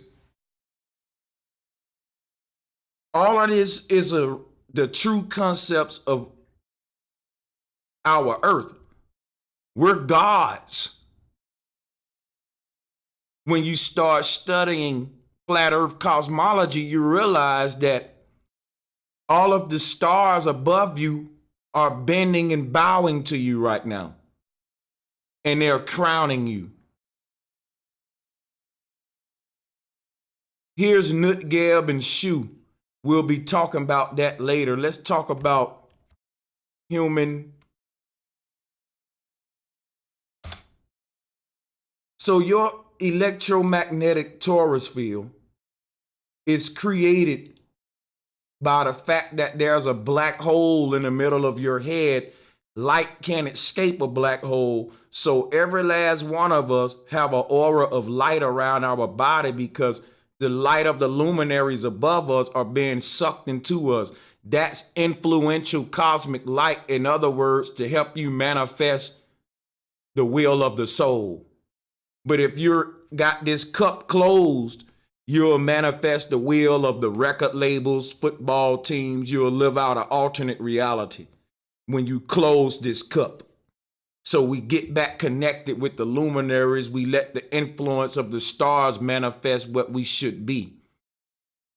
That crowns us as gods and goddesses.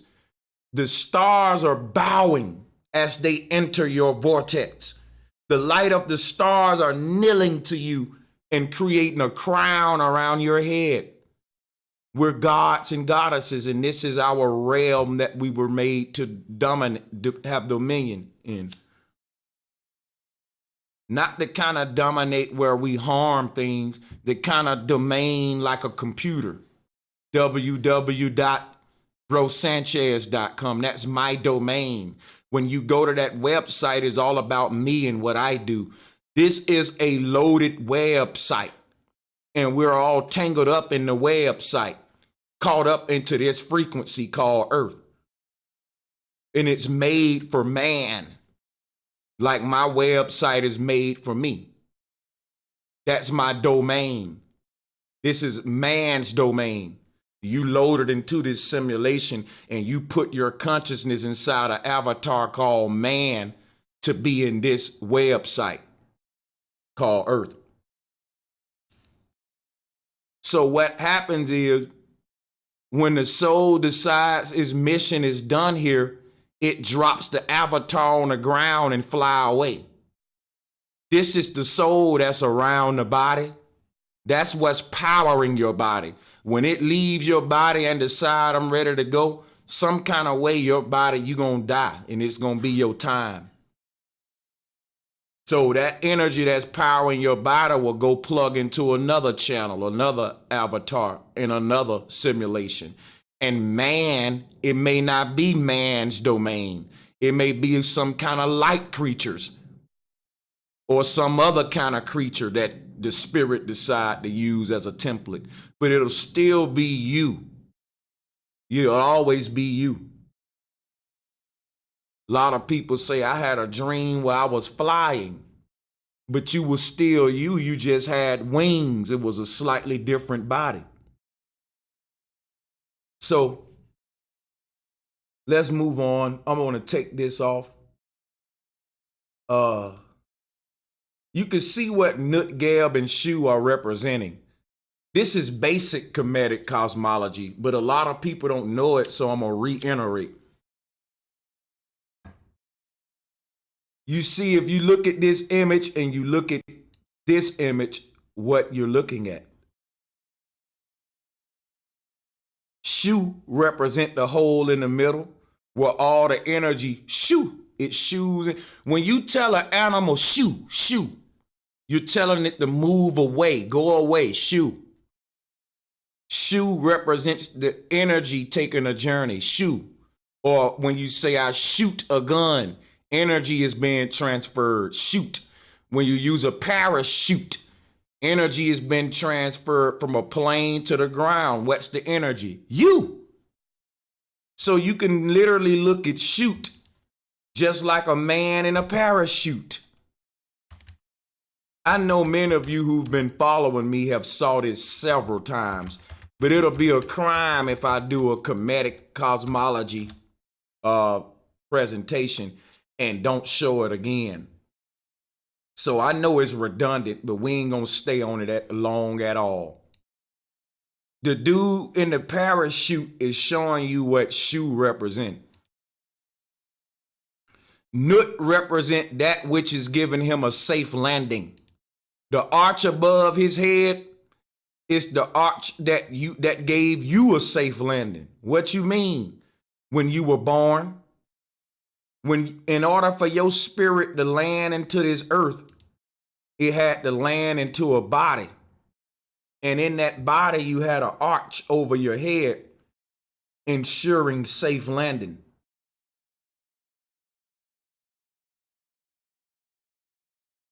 When your consciousness was landing to the earth, you had an arch over your head.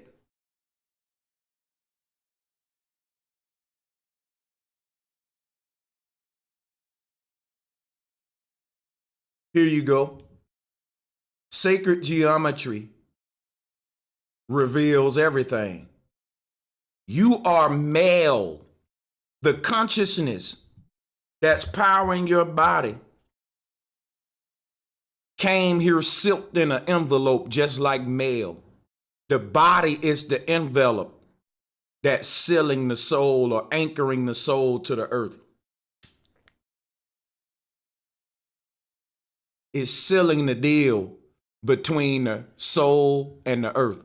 When the soul said, I wanted to go to the earth, it needed a vehicle called a body in order to do that.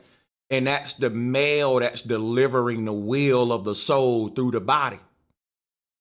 And on a biological level, it's the journey of how you manifested in the fetal sac. Okay? And yes, it's priority. This is first priority. And you look at this, the arch above you represents the chute. The lines connecting you to the arch is the umbilical cord and all of that stuff. It's the same sacred geometry for safe landing, whether it be a parachutist or the soul landing into this realm. The arch has to be present. You can't escape the arch for safe landing. And in the case of being born, you can't escape the arch for safe landing.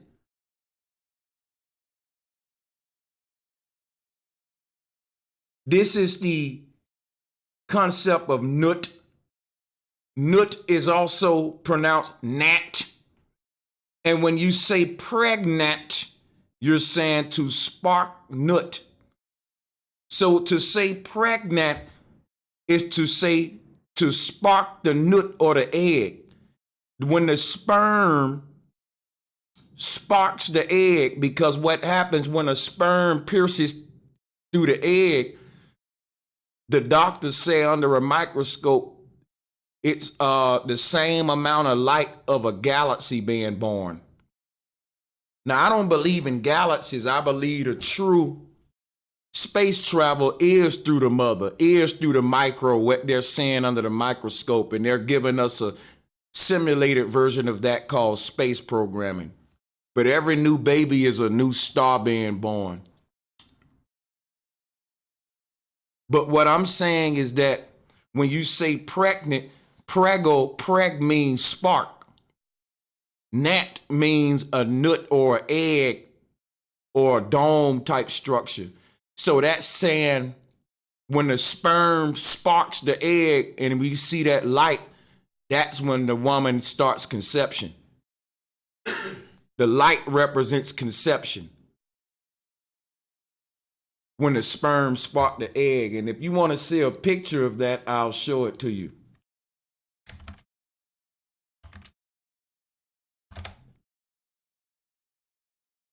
Here it go right here, folks. When the sperm sparks the egg, it's a bright light that's emitted. That's when you start loading the simulation. All of them other sperms are other people loading their version of Earth. And you say all of them in my mama. You know what I believe? A lot of those ancient concepts that said every woman is holding every single possible human on Earth. They tell you she got like billions of eggs and they limited. I don't fully believe all that, but I'm going to give you ancient concepts. And I don't want to stay too long on this because I got to get on back to the Kemetic cosmology. But conception starts when that spark happens. Okay?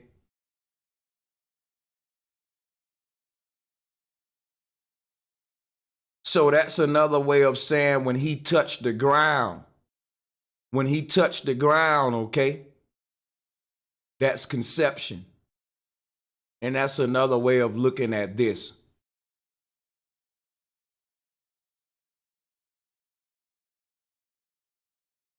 So you looking at the God's shoe with his hands up like the parachutist, right? Showing you the same science of energy transfer from above to below. Okay. Just like this image showing you energy transferring from above to below and back around again, like swimming. Okay. And this is what Shu represents, Kemetic people. Here it is right here. You're just looking at one half of it. If I take this and double it up and put another one at the bottom, then you will get the true Taurus right here. This is just one half. This is the mystery of the wise owl.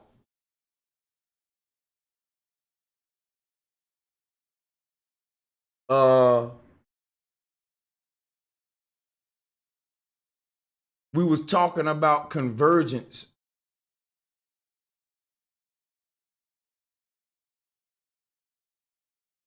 Okay, I don't need to show that. I'm trying to see some of this stuff I need to close. I got too much open.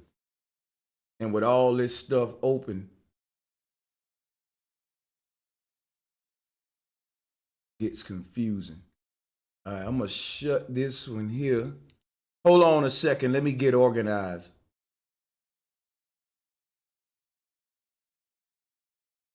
All right. Yeah, I want to go into some other stuff about ancient Egypt. So we got a little bit of the cosmology. Here, this is the face of the owl, okay? That's all I want to point out is that owl is Horus. That owl is Horus. So Horus is Taurus. My batteries ran out. Let me change them. I got these cheap batteries from China. And them motherfuckers die every 10 minutes.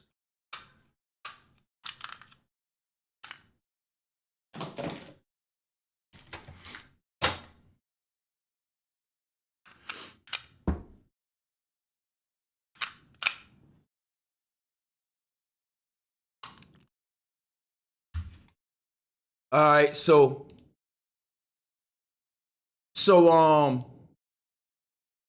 this owl represents the Taurus field. And what I'm gonna do now is show you how this owl relates to Horus in Egyptian. Let me see here. Bam, you know what? Let me just open up another folder. Give me a minute.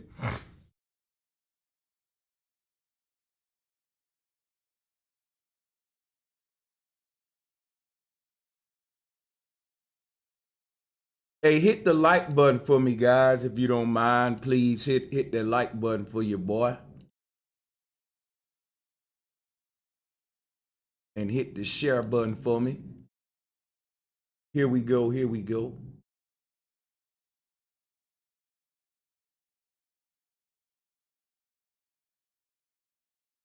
So are you looking at sacred geometry? All right, let's do this like this, right? Let's blow this up. The wise owl represent the laws of government. The great seal, today they replace Horus with an eagle. See all of these Kemetic folk talking about they rhyme with the president? This is why, y'all. You in a Greco-Egyptian time. Government is a huge pyramid scheme that began in Greco-Egyptian times. Read over this collage. The symbol that you see on the left, that's the symbol of Aleister Crowley's cult.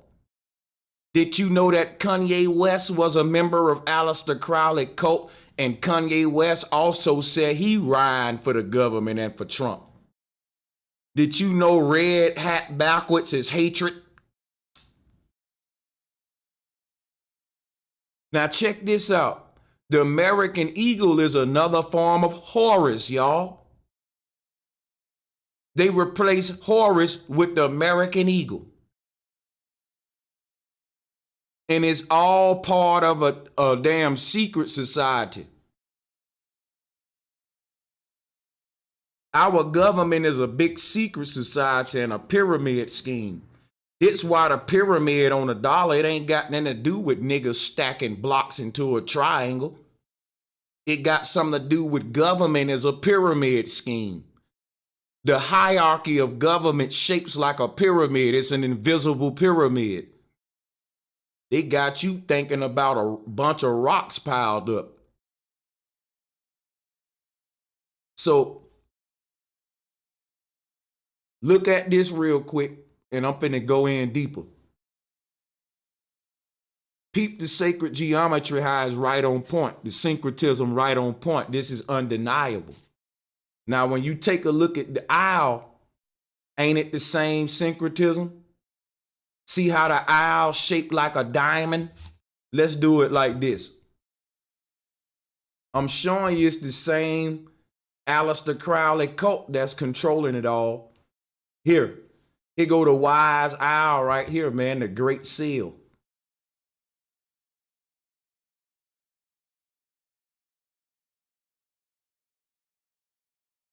See, there you go, with his two eyes. This is the Baphomet. He take many forms. This is why we talk about shape-shifting. This deity takes many forms. All right, now we're gonna move on. Nobody can't tell me Kanye West is unaware of what I'm teaching. Because I got proof that, oh yeah, and here, check this out first. Remember this, that Horus is Taurus. See, Taurus was the god Thor. You see how this thing looked like a double-headed hammer? They used to worship this secret under the god Thor. And they did it when they started worshiping this in secrecy. They turned it into gods to turn you away from it.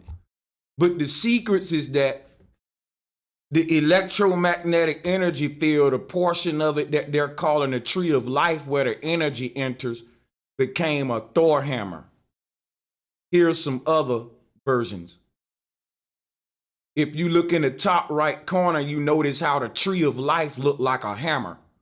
So it represents the Taurus, but we say Taurus. Back then, they said Taurus, the Taurus field. So that H is silent today. We say Taurus, but it's Taurus. They personified the Taurus as Taurus, and it was the god Thor with the hammer. But the Egyptians worshiped the same god as Horus. They took the T off of it and made it Orus or Horus because it still represents the same thing. The Taurus field is the Orus field or the auric field. Earth got an aura just like you. And the Earth's aura is the Torah or the Taurus field. Your Taurus field, we call it the aura. The snake is called an Ouroboros. Everything is emitting the auric vibration. So the Orus field is also the Taurus field and the Horus field. And this is the secrets of what creates the horizon line. The horizon line can be seen here. Look at Horus and look at the electromagnetic energy field on the right. Where the negative meets the positive, there's a horizontal explosion. And that explosion is the explosion of life on the horizon line. If you take your two hands, put it this way, if you take two dusty books and slam them together, the dust gonna skeet out the opposite of the way you slammed them. For example, if I take two eggs and I clap my hands together, the yolk gonna smush out the top and bottom because I smush my hands horizontally, and it's gonna create a cross. This is the secret of the cross, y'all, and the Big Bang of how life was created. The creator had a vertical explosion of negative and positive energy. In other words, the creator created this creation in a day version and a night version, or what we call a masculine and feminine version.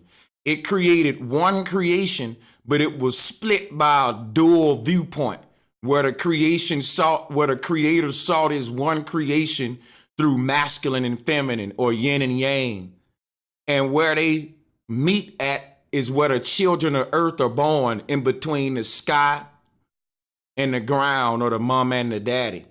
And the meat is in the middle. And it's a horizontal explosion of life. For the same reason that if two cars collide head on, they will smush horizontally. I just spilt my coffee all on the desk. Damn. Let me get this shit up.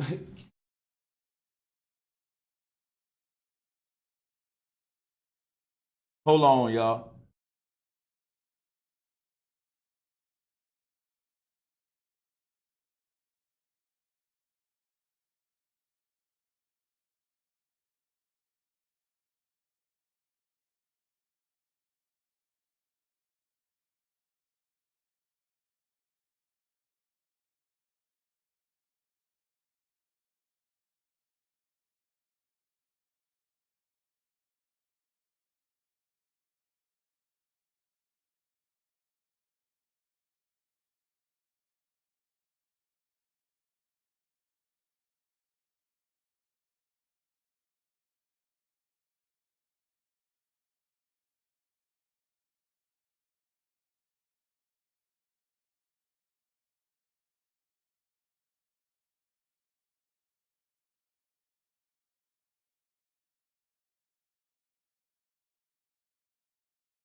All right, all right. Let's keep it moving, guys. I had to clean up this mess I made. So let's get back on track here. So when you look at Horus spread his wings, that is a horizontal expansion that I'm telling you about, based upon a vertical collision. That vertical collision is what scientists are calling a Big Bang today. All right, so what I was saying was, let me compare it to something so you can see the science of what I'm talking about.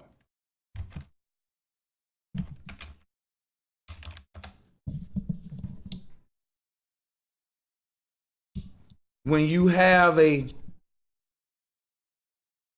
let's just say, when two cars meet head on, the energy is smashed outward, right? So when you see, when these two cars meet head on, all of the material is bursted outward, the opposite of direction of the way the cars collided. Y'all get what I'm saying? You get a vertical collision that gives you a horizontal expanding of the energy dispersing outward, right? You get what I'm saying? When you clap your hands, the sound is coming out from the crack in the middle, and the hands, the direction they're traveling to meet is always going to be opposite of that.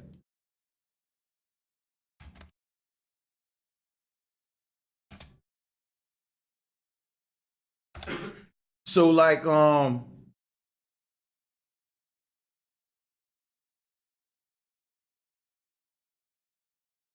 a car accident, right? Like I was saying, how the energy bursts outward, or like if I take a water balloon in this hand, a water balloon in this hand, and burst them together, the water gonna pop right in my face. It's gonna burst the opposite of where I'm clapping. Since I'm clapping horizontally, the water is gonna come out vertically, and you see what I'm saying? Vertically towards me. I'm clapping this way, but the water gonna burst in my face because it's gonna try to squeeze out of that crack, and it's gonna smush outward toward you and back in my face and up and down. But it's only gonna do that if I clap this way. See, if I clap this way, then the energy gonna burst out in a horizontal motion because I clap vertical now. Yin and yang. If I clap horizontal, the energy gonna burst out vertically. If I clap vertically, the energy gonna burst out horizontal. And the reason I'm telling you that is because that's how the earth was created. You're looking at a vertical clapping that's causing a horizon line. And the sound of it is the earth's vibration, the heartbeat of every human, the Big Bang. Sex is taking place. The sky is having sex with the ground. Look at the image. Smashing. See, you see how the energy is recycled through the top and is piercing through a womb and coming out? That's how the sky is married to the ground, or the heavens to the underworld, to constantly create every second we spend in between on this horizon line. Right here is where we live our life. This is Kemetic cosmology for the advanced. And the original concept of the Big Bang universe and expansion. All right. That sound is expanding opposite of the collision. Here we go.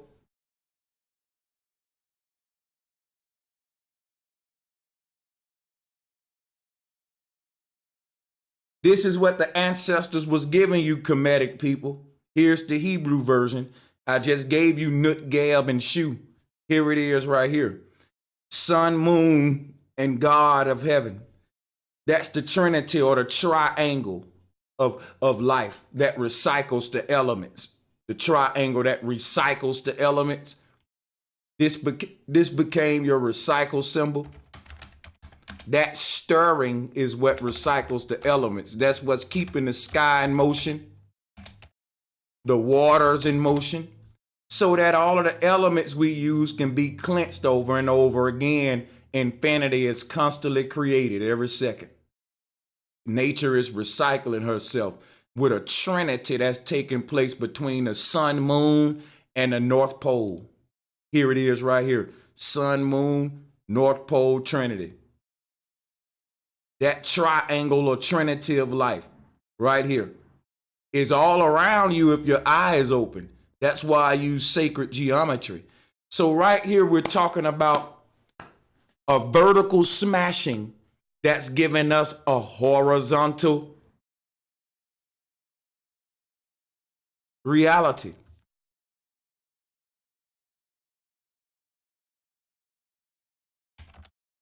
Now, the part of the earth we occupy is very thin. It's like a sandwich, like a hamburger.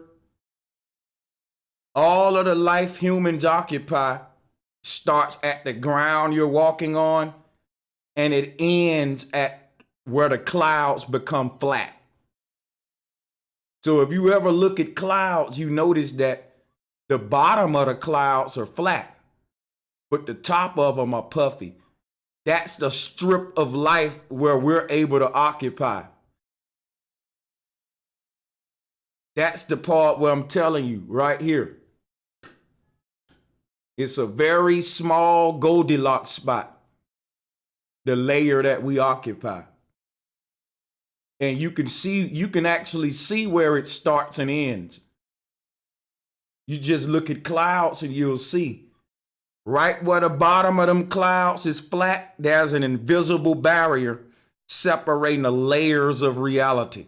And above that's a whole nother layer above our head, starting with the bottom of the clouds. So you see in density and how these layers are stacked upon each other. You can see our reality just right here. It's a thin strip where the ground start to where the bottom of the clouds at is our little bitty strip of life. But it's an infinite little strip. It's an infinite plane. And there are different layers stacked up.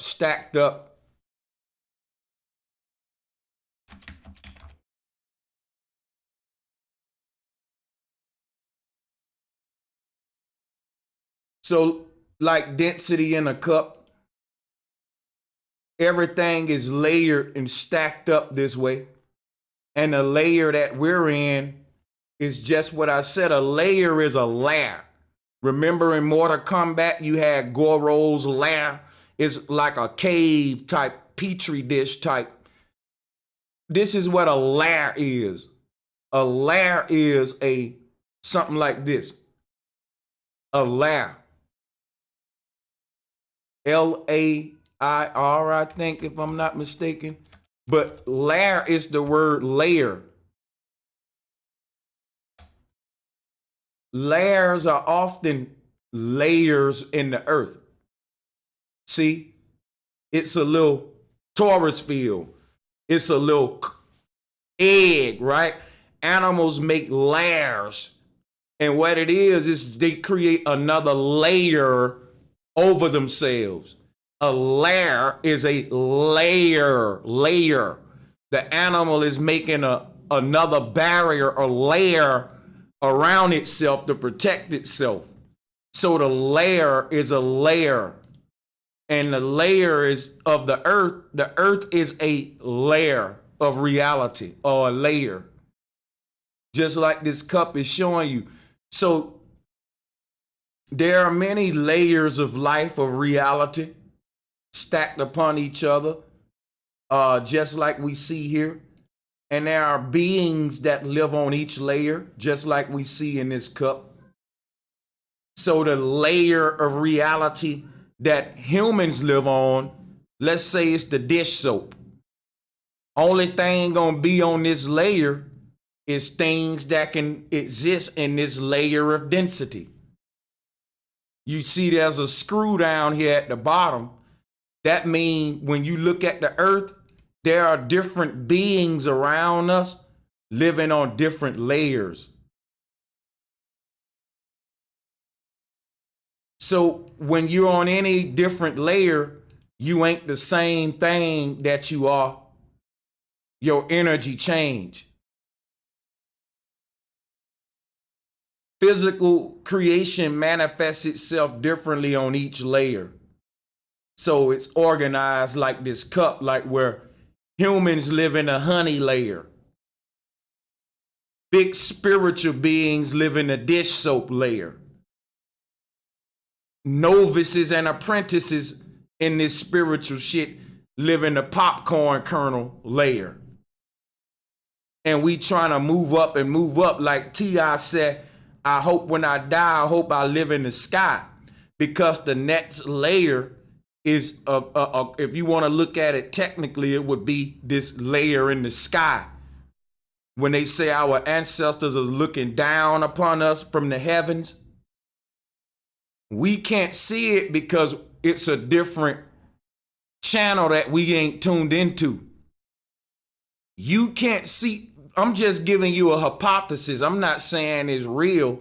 What I'm saying is when we die, our torus field ascends from the ground and get trapped in this sky layer, and we're now skywalkers looking down, and it's a whole world up there that we can't see because we got physical eyes. There's like you got language barriers where I don't understand this person's words because it's a language barrier. It's like a visual barrier because we don't have their eyes. We can't see them, but they had our eyes so they can see us. They could look through the layer and say, yep, that was my old house. My auntie's still keeping it upright. They can, if spirits is actually living in a top layer and we can't see them. You see what I'm saying? So I'm just giving hypothesis that maybe when you die, the sky world opens up and you start seeing, wow, this is highways and shit above the clouds, just like on the ground. Couldn't see them. I just looked up and saw clouds. Now, you know, when the spirit leaves the body, maybe where it's ascending to is getting trapped on this first shelf above the clouds where the sprites and all of those things are spotted at. Maybe there's some truth to some of these unidentified flying objects being certain souls manifesting as plasmatic light. I'm just throwing ideas out there. None of this is said to be true, but it start to make sense out of density and what separates the layers of consciousness and physical material and manifestation. So here we see, hold on a second. Here we see this strip of life that we occupy. And like I said, start from the ground right to the clouds. And if you look at it, it's really thin. It's identical to this cup that I'm showing you here. And this is the flat earth cosmology that we're giving you here. So let's bounce around a little bit more. Yeah, and we got to keep this in mind about how we see, right? Convergence, we got to keep that in mind that we see through balls. So everything gonna converge when you're looking at it through a ball. It's gonna converge at the focal point. And this here what the ancestors was trying to tell us with this image. Let me go to this image here. On this image, you see that just like our eye, the cosmology of the earth is a huge eye. And what you see is that everything converges to a focal point in this image, to that pyramid, which is the pineal gland where reality is really displayed. So it's amazing. Convergence is one of the things that we're missing. It's the great seal. Right here. It's the great seal. It's because how we intake the physical creation through the eyes. How we define it and how we actually see it is very important. And there's a magical science behind how these two little eyes is able to focus on any point of an infinite plane. And since it's expanded all around you, your eyes have to converge the energy. The image don't end. Your eyes bend the image to a convergence point. So if you take the B off the word bend, your eyes are ending the image at that point. You can't see for infinity. Now you get some binoculars, you can zoom in and you keep zooming in, but even when you look through the binoculars, there's gonna be this same little vortex because it goes on forever. And so the only thing your eyes know how to do is to just seal it up at the end. So this became the Great Seal. Your eyes can't see for infinity. So basically your eyes are telling you the point where I'm limited at, man, I'ma just seal it up for you. I'ma tie it up right here for you, like a shoestring. And since your eyes do that, at the end of the horizon, we see this way. And when you look at it, it looked like an envelope seal, like a sealed envelope. This is the Great Seal. Your eyes is sealing up reality at a focal point, at an ending point. Because if I'm looking at something, there's a line of sight going from my two eyes to what I'm looking at. And whatever I'm looking at is at the tip of a cone. My line of sight focusing on a trash can. And as I look at this trash can, it's no longer blurred in the background. It's the focal point now. Now I'm looking at the mic, it's blurred. Now it's a blur. But if I look at it, the triangle of my line of sight is now focused on it and making it become defined. So whatever your line of sight ends on become the capstone to your pyramid or your focal point, your zenith. Since you're on an infinite plane, your eyes have to seal it up somewhere.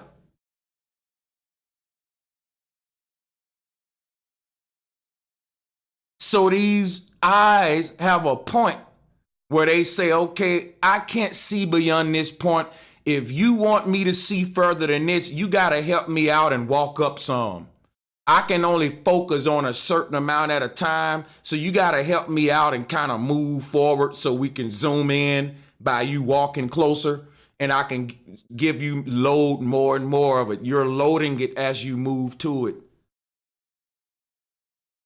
As long as you don't move to it, it's in the background as a point where it's just like I show y'all when you do the Google screen share and the matrix is created where all the screens go back into the back. That's how we see, that's how we decode the matrix into a physical reality. But it don't look like nothing what we turn it into in our minds. That's why in the movie, when Neo real eyes was open, he was scared of what he saw. It's like going behind a wall of a building and you get to see the sewage pipes and electrical work. That ain't all that pretty like the marble floor that's on the surface. So you're going behind the physical reality into what is founded upon. When the eyes of the spirit is open, you see the mechanisms of what's running the physical creation. When you're outside of physical creation, you can see it for what it is. But you're loading it and giving it definition. The spirit won't interpret it, the code the same way. So you don't see the world like a fly see the world. And you can't go places a fly can go because of that. A fly can walk on, do all kind. A fly can be upside down and still perceiving it like it's not upside down. Shit, like it's just the way we interact with reality is based upon how we see it. That's why the people who control us need a tail eye vision to give you a false vision of what you actually see. The body gonna interact just like if you sleep and you dreaming, the body gonna interact in the bed to what you doing in the dream. The real body in the bed is running off an alternate simulation. And when you sleep and you got the TV on, it's the same way. You making a lot of movements and you think that you woke, but you really twitching in the bed, responding to a dream reality. When you wake up, then you can walk around and make the proper decisions in the real reality that you're tuned into. But you got to know how to see it for what it is in order to respond accordingly. If your enemy is telling you what to see, you can never win. Now, one thing about seeing it for what it is going back to the basic cosmic principles of flat earth and the great seal right here, what I'm showing you, the great seal. Here's a torus field on the right. Here's a basic picture of a dude looking down a road on the left. All things follow the cosmic code of the seal, of the toric flow, of the torus field. And they converge to a point.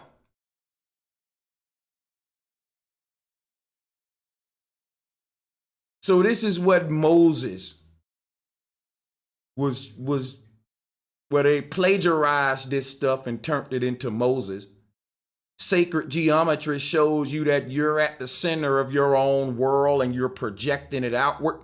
And at any point you focus on becomes the Zen point, or that which you're paying your attention to.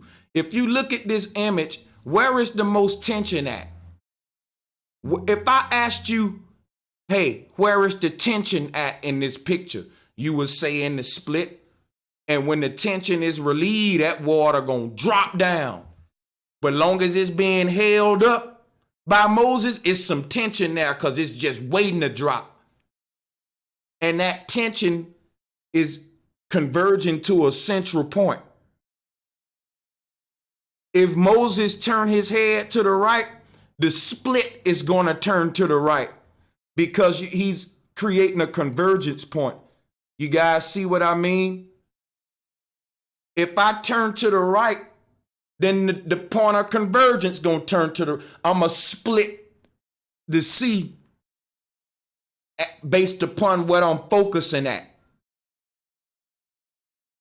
If Moses turned right here, then the water going to be split wherever he turned at. He just going to move the split or the point of tension, because this showing you tension when we say you pay your attention.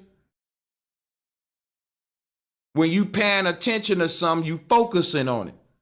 That's what this is dealing with sight. Moses is noses, Gnosis. Noses is gnosis. Gnosis, knowledge, and dealing with the gnosis, which is the breath of knowledge, the breath of creation, the breath that comes through the word of mouth and inhaled by the spirit. Not these nostrils, but let me show you what nostrils I'm talking about. These nostrils.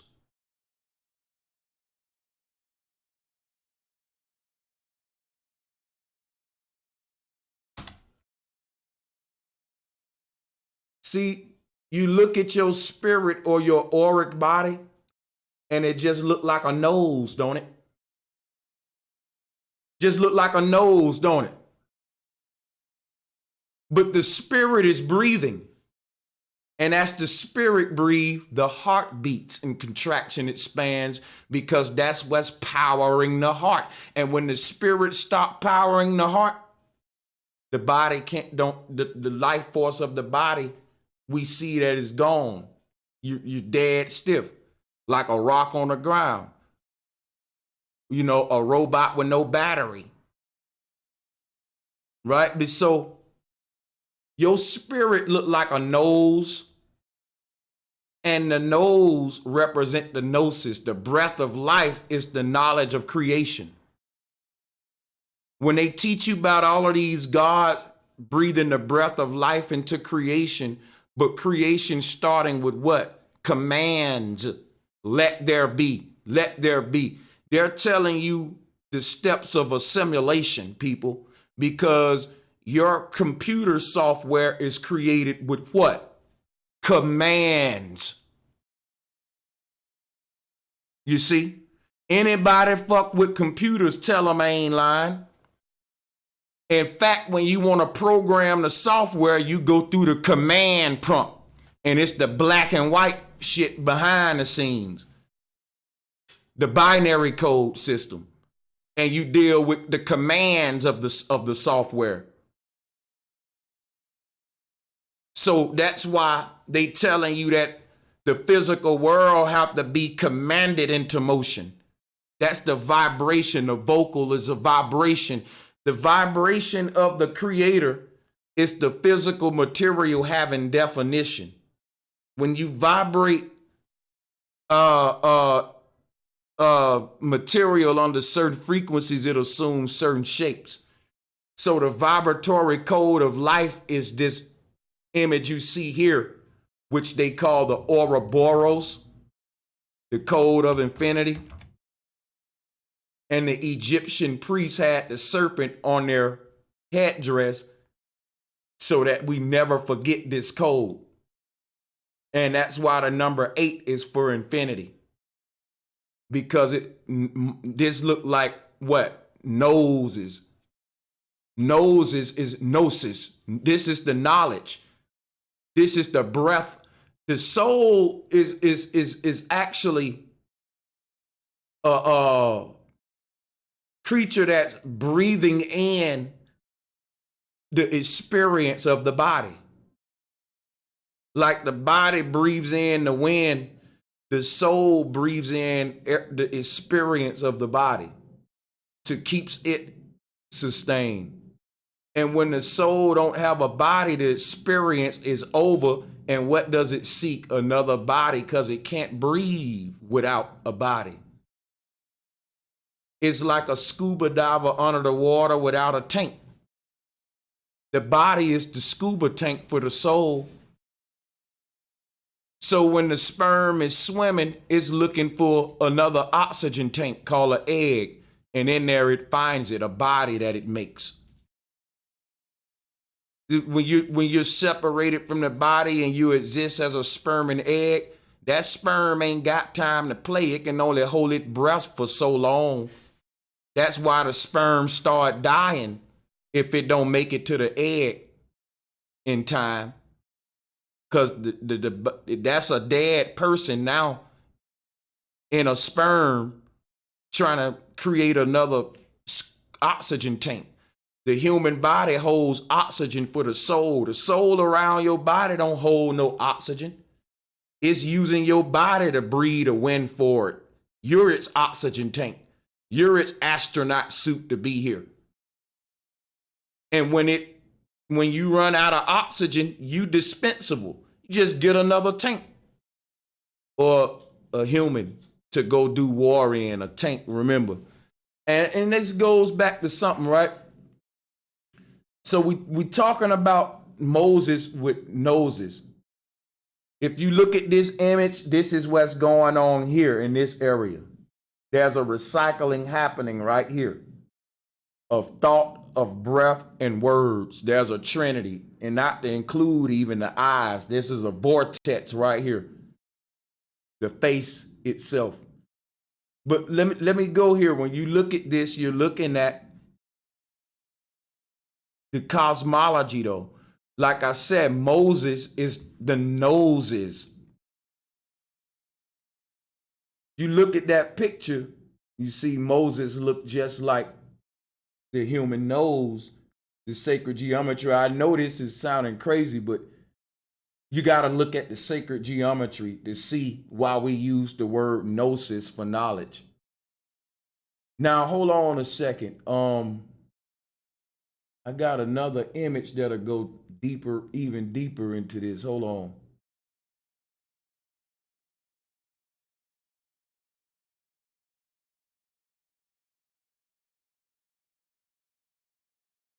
Hold on, y'all.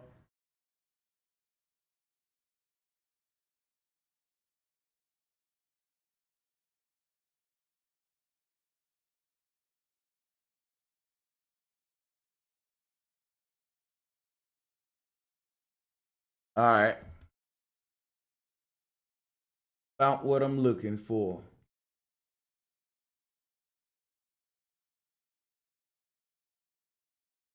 So the nose is a noose. There's something called a noose. And if you know what a noose is, it's basically another word for knot. The nose ties up the face at a central point. Think of a shoestring. When you tie your shoestring into a knot, where would the knot be? The nose is the noose or the knot. I'm showing you why we talk this way, because if you don't know sacred geometry, you won't know why things are called what they're called. And you really need to pay attention to this to be able to decipher reality. Okay? The nose are tying up the physical creation that the eyes is bringing in. So as you take in the creation through the eyes, you take it in through the breath of the nose, and that's what ties it all together. See, the thing is that the face is interconnected like a torus field. If you can't breathe, you can't see. So what I'm telling you is that the eyes are the knots, the loops, or what we can call the openings to. The nose represent the dry space. The loops represent the pillars of water.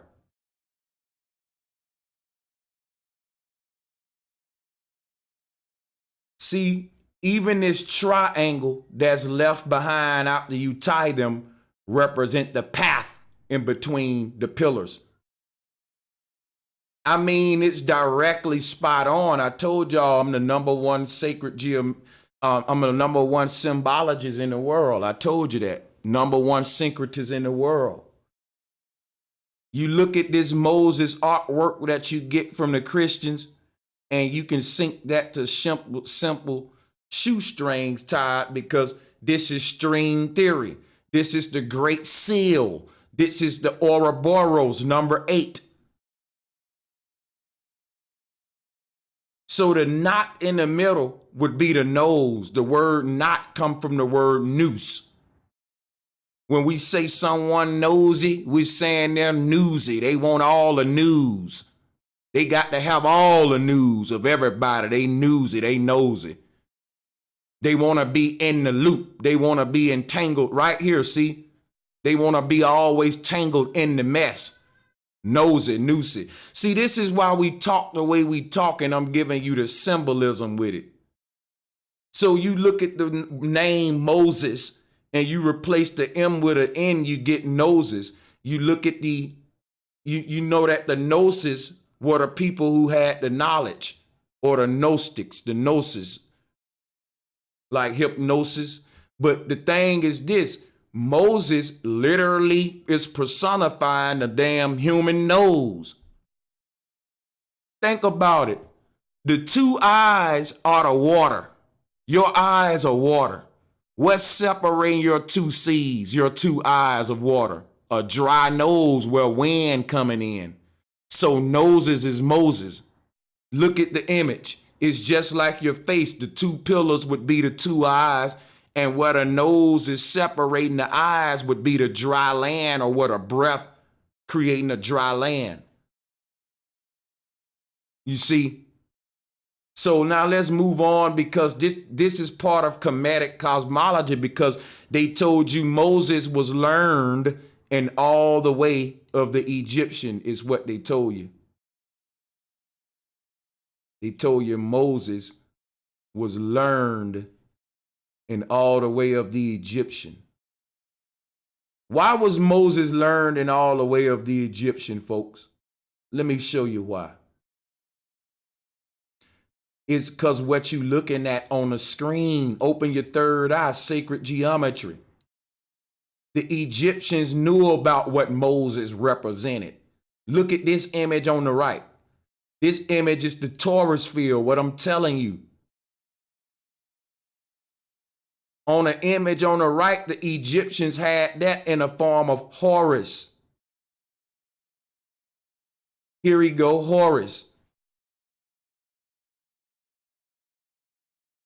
This was the first version of Moses splitting the sea.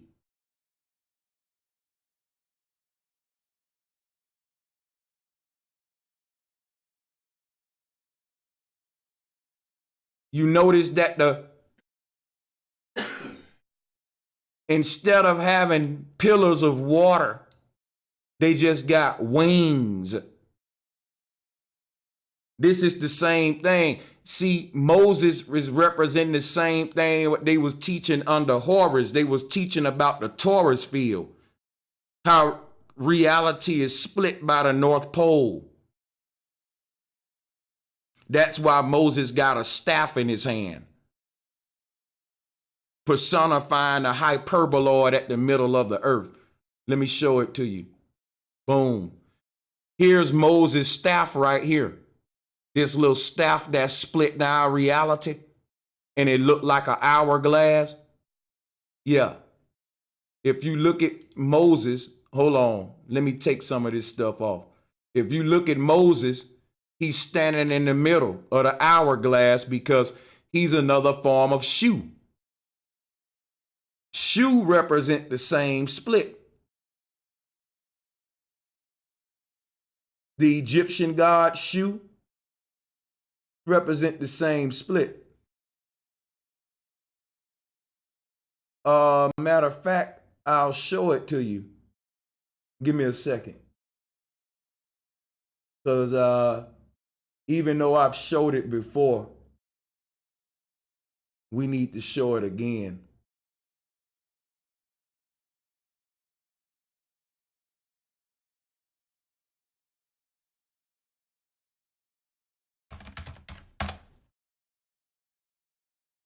All right, so if you take a look at Shu, you can see Shu's body shapes like an hourglass. If you look at his body, it shapes like an hourglass. And in between them are the two thieves. This became Jesus on the cross. I already went over that. But what I'm showing you here is that Shu is also a form of Horus, or the sacred bird to the Mayan. So that also can be synced to the story of Moses. They told this story many times in many generations under different kings in the mythology. But we started believing them literally. So if you look at this image and look at Horus, you can see the artwork you get from Moses splitting the sea is spot on with Horus, man. Look at the way Horus' legs bend out at the bottom to make that triangle where Moses standing at. It's people don't open their eyes. Look at there. Look at the little circle on top of Horus' head and look at the sun in the background in between his wings over there with Moses. See, Horus' wings are the two pillars of water. The circle on Horus' head is the sun in the background, and you can see his legs coming out like a triangle, like the pathway that Moses standing in. People, they've been given this same story of the Taurus field under different accounts, and we're confused today. So now let's keep moving. Here's another one, Egyptian. We already went into that. Horus is Shu as well. Here's the Taurus field again, just for reference. Now let's move on. So bam, people, there we go. Convergence. It's even how we see. It's how we see. And what was Moses responsible for splitting the sea? This is the secret of the gnosis or the gnostics. Flat earth, y'all. It's the secrets of it all. This is the four-way cross that the Mayan talked about, the four-way river system that was spoke of, the four rivers of creation. They're all leading to the North Pole, but we're not leading there because we're looking up at astronauts, meaning they not going anywhere using no astro travel. They going there with green screen travel. Let me see what else I got for you. I may have some more slides for you since you're being nice today. Y'all ain't donating to your boy, but I ain't gonna pressure you. It's hard times out there. So we're gonna keep this thing moving though. With this Kemetic cosmology real quick. So the Ankh is another form of worship in El. The Ankh is, oh yeah, that's what I meant to do. I meant to tie this into the Ankh. A lot of Kemetic folk like to separate themselves from the Bible when it's the same thing. They all plagiarize the truth. The Greeks and the Egyptians were united, plagiarizing it together.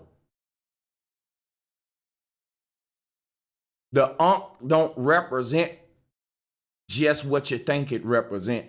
Yes, it represent the uterus and the female womb, but the female is synced to the earth. So it represents the earth as well.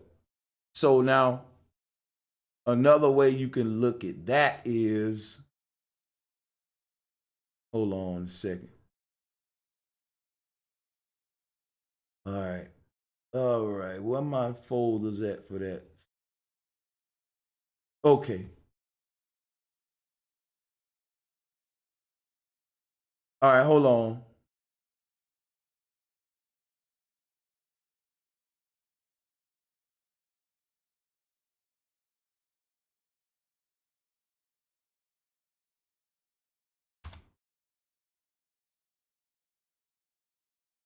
Hold up.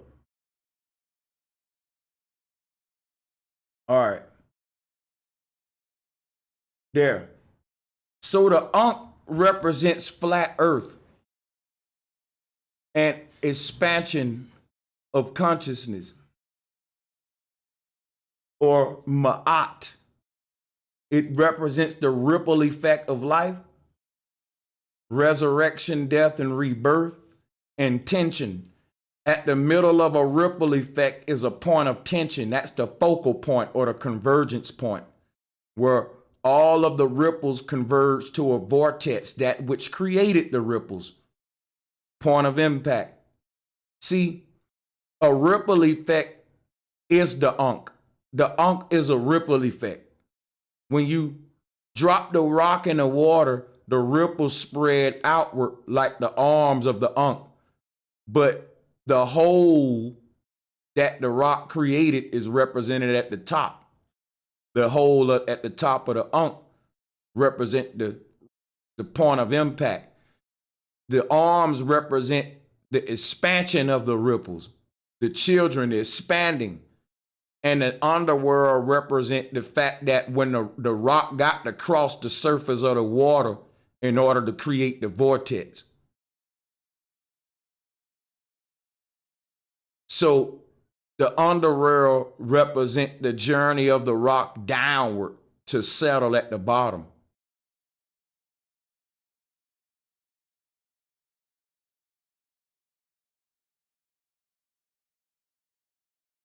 So is it safe to say that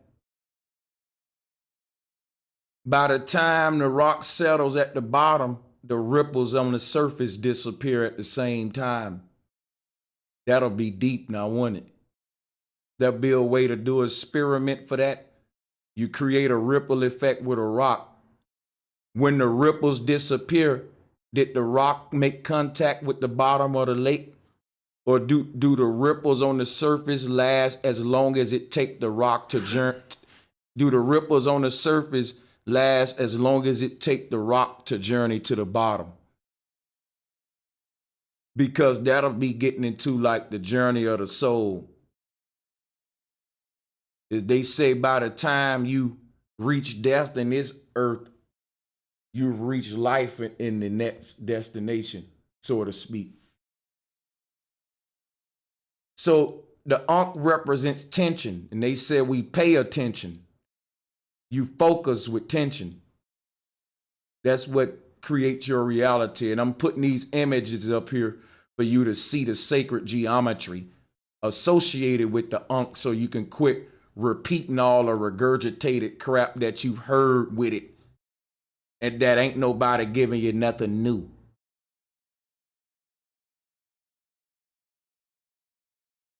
So we gonna wrap this up in about another. So I wanted to show you how the Ankh represents a god called El. This is why you don't know much about the Ankh today. Because when you start talking about the Ankh, what do they start talking about? The Pharaoh. They don't take you back to the cosmology that I just took you to. They take you because they tell you everything started with Adam. This would be Adam, the god Mazda, Ahura Mazda. That's a form of Adam, Atum, Narmer. They said we all come from atoms and we all come from Adam, or El, the god Saturn. Saturn is Atom or Atom, Atun. So when you talk about the Ankh, you're not going deep enough because most folks rocking these Ankhs glorifying Atun or Saturn. They don't know no better, a lot of them. Because ain't nobody doing research with sacred geometry. But if you look at this god Saturn, he is the Ankh. It's Christianity all over again. In fact, the damn judge robe, the sword and shield coat of arms, and all of that is the Ankh. Adam and Eve is the Ankh. Did you know that? Somebody got to teach it to you. It's the Ankh is one way of expressing this same cosmic science in an Egyptian way at a certain time in Egypt. But it's not the only way. It's just one of many plagiarized ways. Just like Horus and Jesus is the same God, the Ankh and the cross is the same thing, all to hide the tree of life and the true science. When you look at Adam and Eve, you Kemetic. I ain't trying to be funny, but if you fucking with Adam and Eve, you Kemetic. Because the tree of life is the Ankh. The Christians was giving you the Ankh. Or their god Mazda, the serpent god. See, the Pharaoh was the serpent god. The Pharaoh wore a serpent in the middle of his helmet, just like the serpent was in the middle of the garden. So the damn Christian religion, the Kemetic folks keep telling you Christianity come from Egypt. Yeah, Egypt was corrupted too. That's why I say fuck Egypt too. I'm not going back trying to identify with none of them ancient government systems. If you talking about pre-dynastic Egypt, now I can rock with you. But anything after the dynasties, fuck it. I ain't fucking with it. Because it represent government structure and when people started monopolizing the truth. This doggone Christian tree of life is the same. This whole concept in the Garden of Eden is another version of the god Mazda or El. Sacred geometry show you that I'm not lying.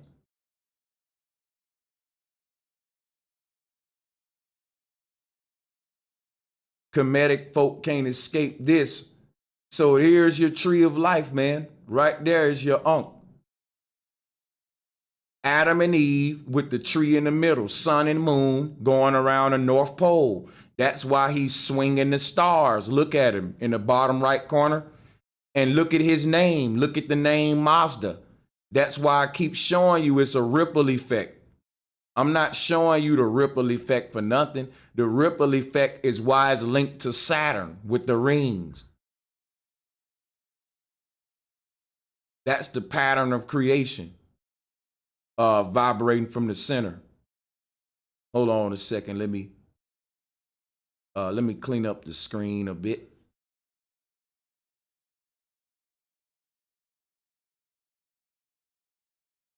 Give me 1 minute. All right, let me see here.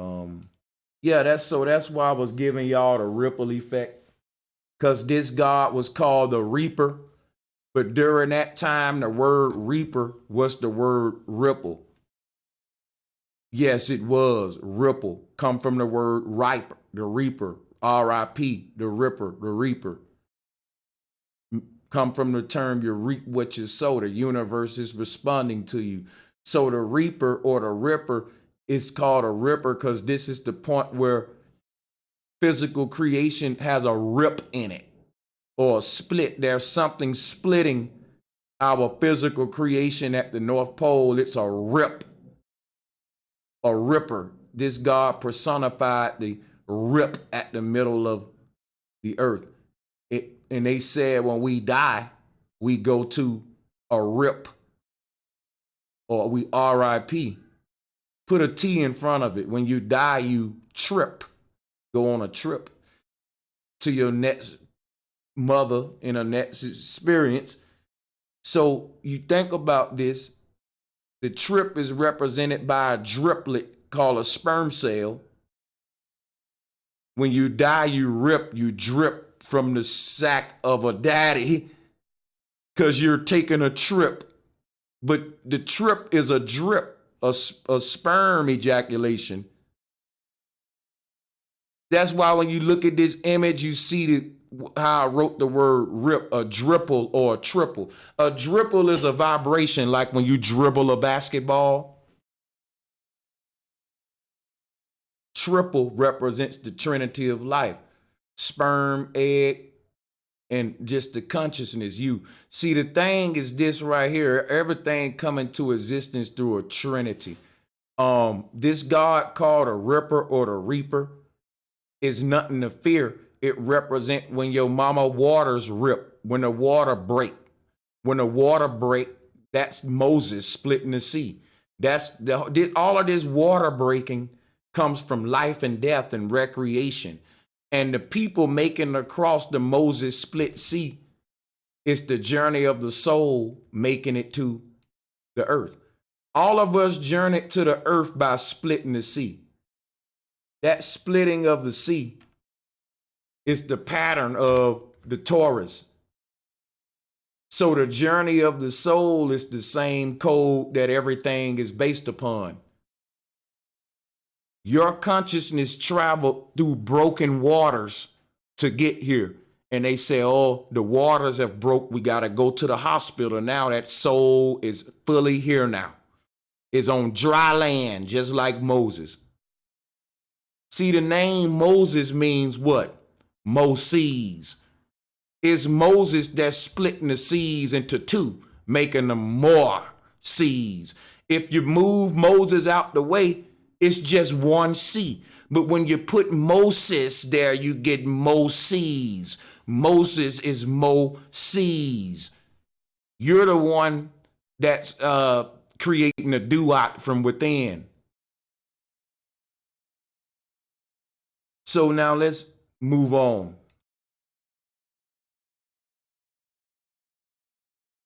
Hold on, what else? I'm going to remove this. All right.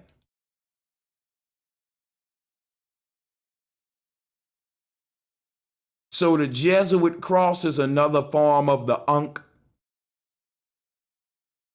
Expansion from a point of singularity. Your Ankh is right here. I'm showing you all this.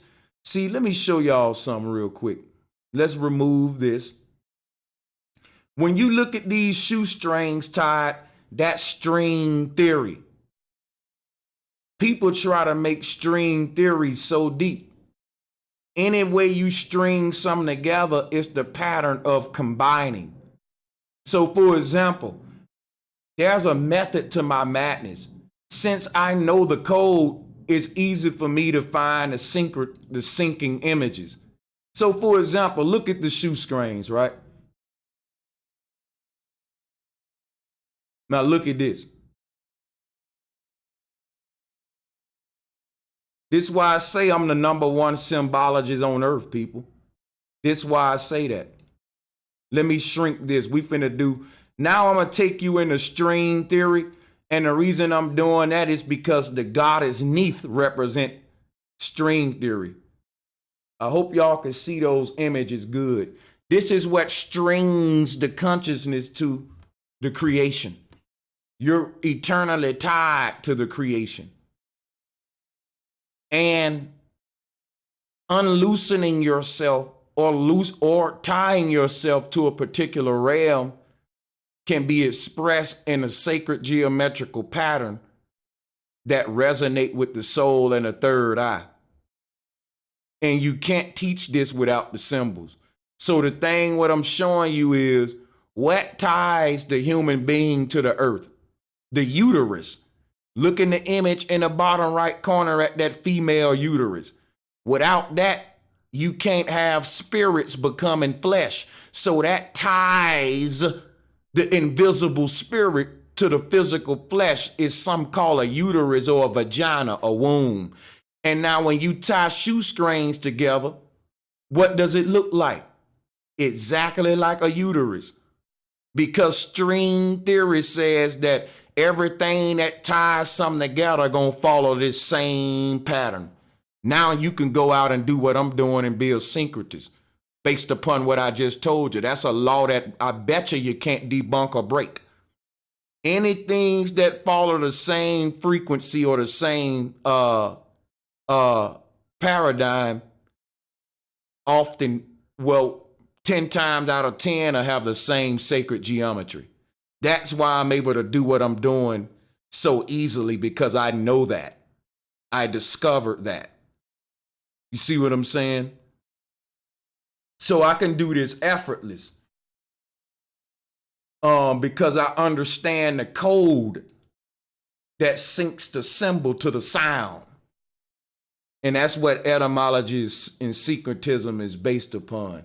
So when the sun and moon are strung together, and if you look at these images of different conceptions of the cosmology, compare them to the shoestring and string theory, you can see what the Kemetic unk is all about. You're looking at an unk. You're looking at an unk. So the sun and moon is the two deities sitting around the tree, and they're swapping sides, playing musical chairs, creating day and night. The sun and moon swap sides every day so that each part of the earth can get night and day evenly.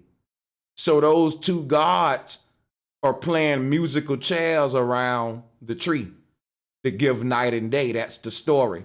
And that's Kanye West with his punk ass on the other one. He just put himself right there with the Horus chain on because his bitch ass know the truth, but he ain't gonna tell it to you. He gonna kiss on Donald Trump and goddamn, go up here and act all goddamn like dada around Donald Trump and shit, with the red hat on that looked like a damn hat that your dad had put on your head after a fishing trip or some shit. Dada gonna make it great again.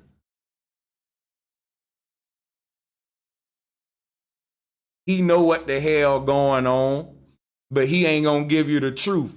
What he learning in that damn lodge, nigga. Won't you come out there and tell us about that while you coming out here pulling our strings?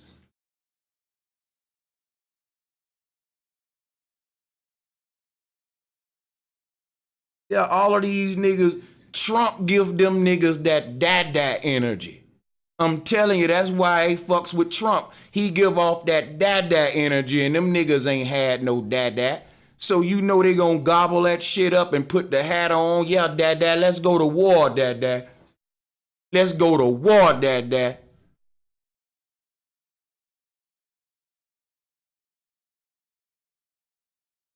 Let's move on. So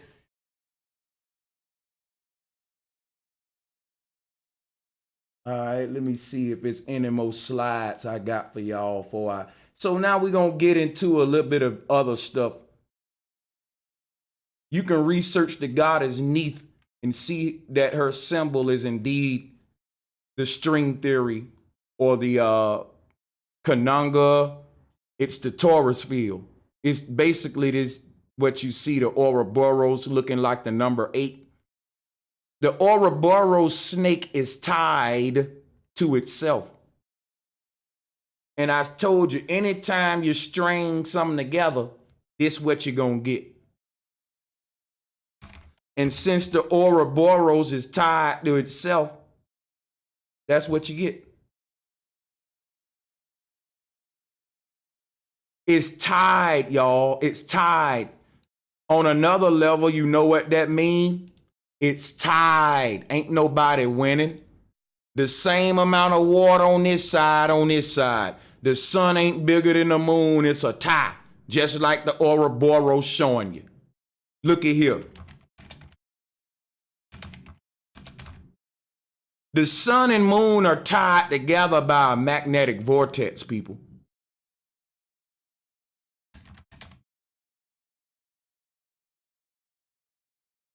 And they're spinning around each other. That's why they said a snake is chasing its tail. You see why the snake is chasing his tail? Look at this images. It ain't because the globe earth, it's because the flat earth. Everything I'm giving you is serpent wisdom. Serpent wisdom represents circuit wisdom. The serpent represented the electrical circuit. To the ancestors, serpent is circuit. Let me show you what a circuit is. It looked like a vampire bite because you're pulling energy from the ether. We're all vampires who suck energy from the ether. And I'm going to show you the bite mark that you use to suck the energy. Here it is. See? This is where the mythology come from, y'all. This wall circuit is how we pull energy with these two teeth right there. And the sun and moon are what's powering the earth. So you got two teeth at the end of a plug, but the cord is one line. Let me show you something.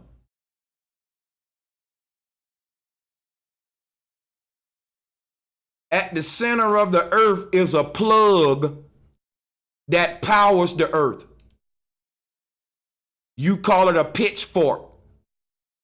What you're looking at is an electrical cord plugged into the earth to power the fucking earth. Everything got to be plugged in. It's an electric cosmos. So look at here, right? In the dope game, they talk about a plug. You know why? Without a plug, you ain't got no power. That's why. You can, if you in a dope game and you ain't got a plug, well, we know you ain't got no damn power. So if you look at this plug right here, this is a connection point, but it needs something on the other end. See, the dope dealer represent one end and the plug represent the other end. And when they connect, power is generated. And the plug is giving him the damn power, and he's recycling the power into more power. And so it's a recycling process now, a trinity of life. You said, hold up, brother Sanchez. I thought it was the plug and the dope dealer. What you talking about, a trinity of life? How many points you see on there? It's the dope dealer, the plug, and the customer. Trinity. Them the three that keeps it recycling. And you need all three for it to work. You need the dealer, the plug, you need the supplier, the distributor, and the customer. That trinity right there is mama, daddy, child, sun, moon, north pole. That's the trio of life, the trinity of life. Negative, positive, and a balancing point. That would be the point in between the distributor and a supplier, which is the customer. That's what balance it all out. Because of the customer, he happy and I'm happy. But if the customers ain't there, my goddamn dealer, he's saying, where my money at, man? I'm saying, yo, the customers ain't there. He ain't trying to hear that. See, the customers represent the evening point that even it all out. We keep the customers happy, everybody get happy. Corporations know that. So that's the trinity of everything. I just used the dope game because I'm dealing with some street niggas out there in the chat, I know. So there y'all will resonate with that shit.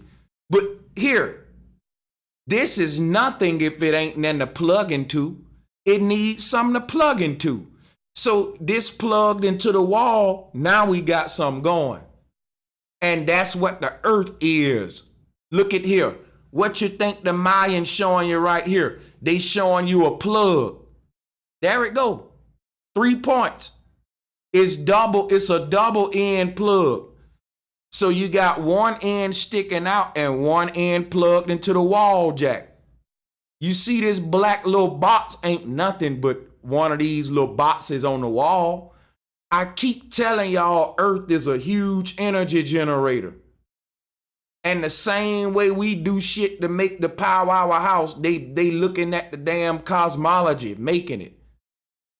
When you look at this goddamn wall jack, you think of a Dogon Kanunga. I'm trying to open y'all eyes, man. It's a code all around you and everybody looking at it but you. It's a silent code that they know with symbolism. And everybody know it but you. Hold on, let me change my screen a minute. Let's go into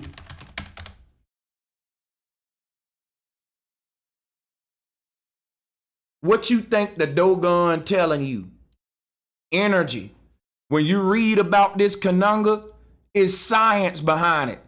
And it is just basic as a wall jack. I wouldn't lie to you. I wouldn't lie to you. It's basic as a wall jack, folks. They want you to think that the ancients ain't know about electromagnetic energy when the Dogon personified the connection point as a Kanunga. If you look at the Dogon Kanunga, it's called a double trident. And that's how we power our houses today, with the same damn double trident that they made into the Kanunga. This stuff is so simple. And see, this is the inverse of what the connection point is. Like the male is this part, and the wall is the female vagina. This why this was called the goddess Amma. It's the connection portal, the black hole, the womb. It's the same thing that the penis is.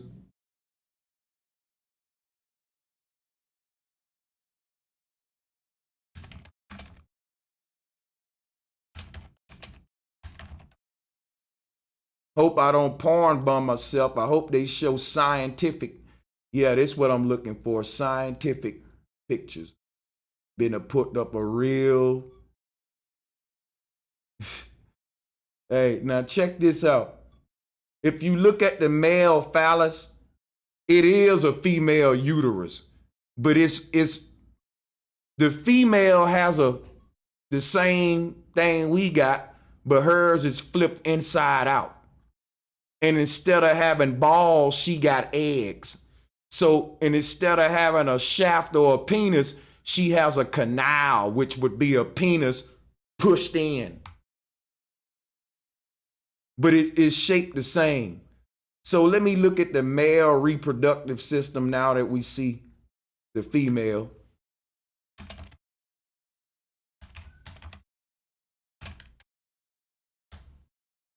I want to sync the cosmology to the biology as well. And I won't spend a lot of time on it. So I want to get a front view, and I guess I'm going to have to settle for this. So here's the male reproductive system. It's small, but you can see it's still it's shaped just like the uterus. Here is the female reproductive system. Here is the male. It's the exact same thing, inverted. It has to be for it to fit like a puzzle piece. That's like saying I got a puzzle piece, right? But the opening on the puzzle where the piece fit at, it don't fit. For every puzzle piece, there's a spot for it to fit perfectly. The human is just a piece, two pieces of the puzzle. I'm gonna say one piece of the puzzle, and we fit together. What I'm saying is like a screw and a bolt.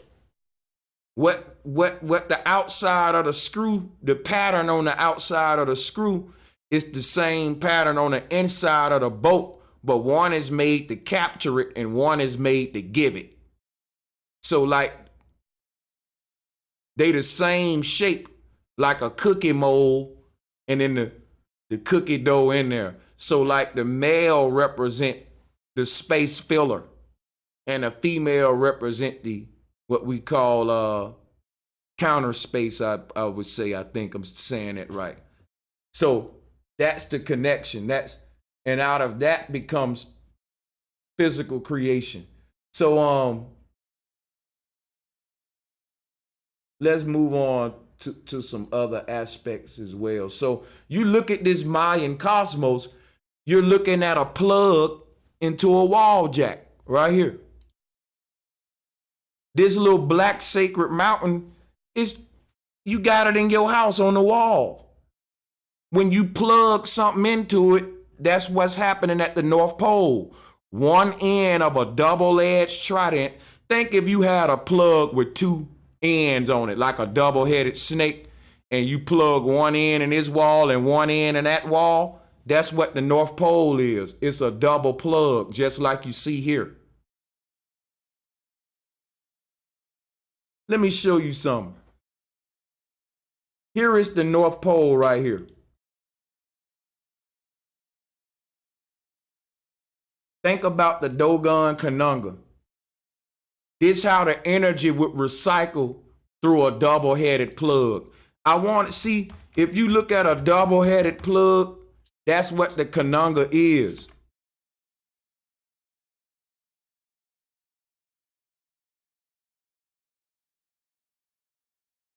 Here it goes.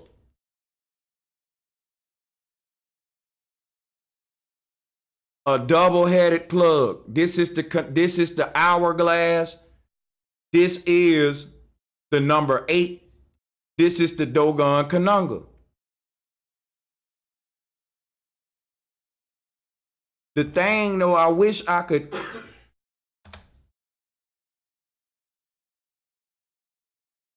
Here it go.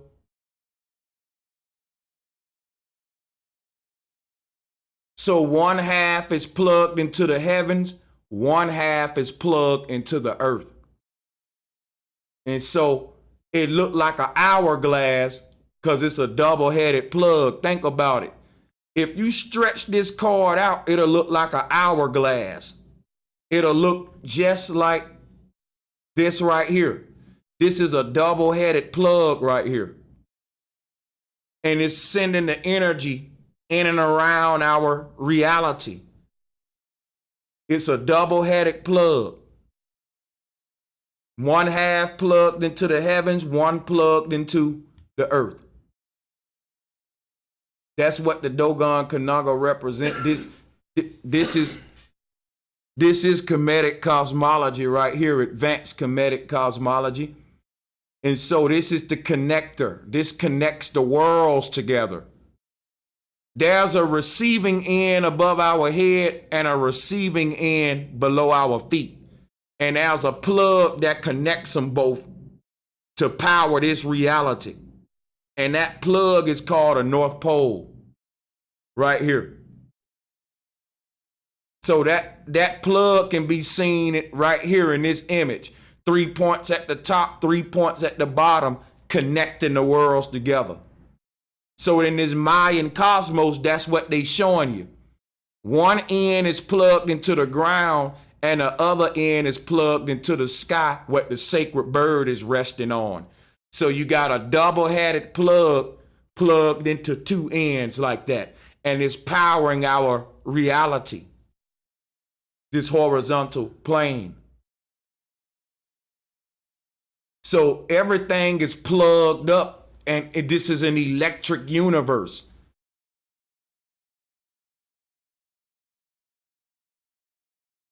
And when you go to talking about the electric universe, that's when you get into, hold on.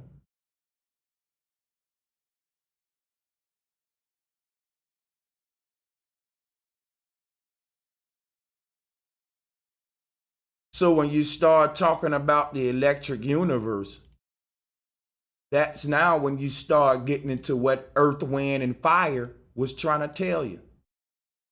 And now we finna bring this home real quick. So the sun and moon can be seen in this string theory. I just showed you the flat earth gift. They're both circuits. It's a circuit jack. All right. I don't want to keep that up too long. Okay, we was talking about, all right, we were talking about Thor's hammer earlier. If you look at the god Saturn right here, this is why Thor have a double hammer. The god Thor represents one half of the hammer. L shapes like Thor's hammer.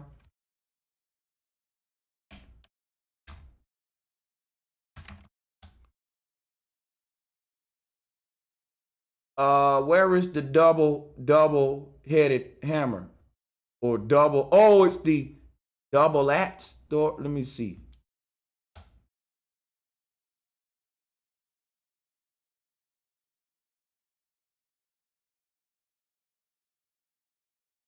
All right, so Thor hammer.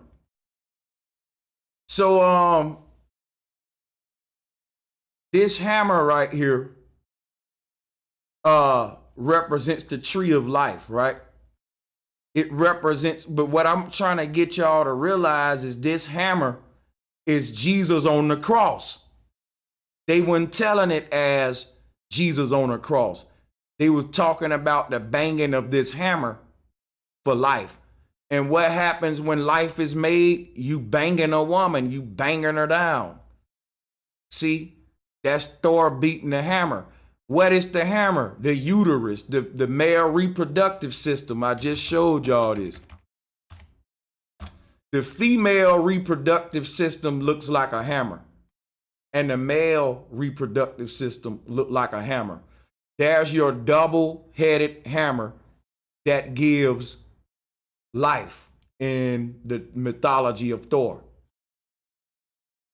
But they turned it into some god so they can hide the knowledge of us and how we as gods travel to the earth by banging the hammers. So here go the male reproductive system.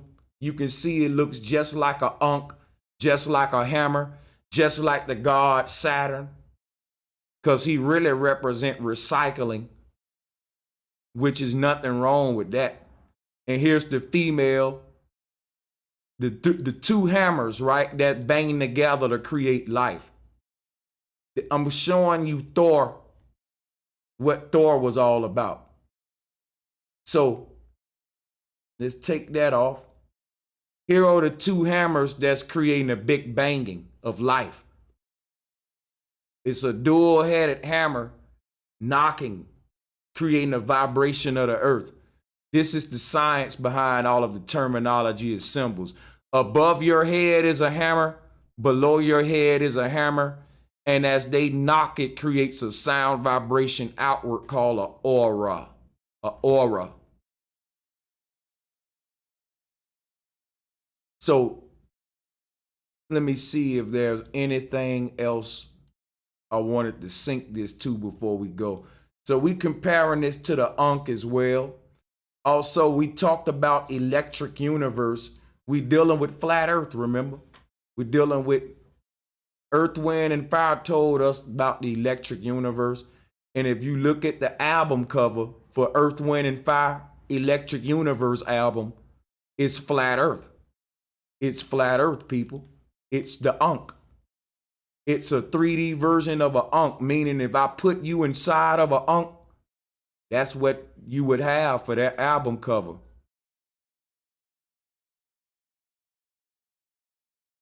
This is the Ankh, right? The mothership, which is the earth. So when you think about what I'm telling you, this is Thor's hammer.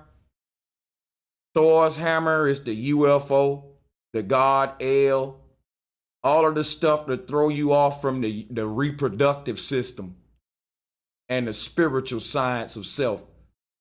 They're going to give you the Ankh and associated with the Pharaoh, the hammer of Thor. Because every time you bring up the Ankh, what do they bring up? Narmer. Let me show you something. Here's the Kemetic deception. When they get you to revere the Ankh, they making you revere Thor's hammer. Because they associate the damn Ankh to Narmer. And Narmer is the hand on the baking soda box.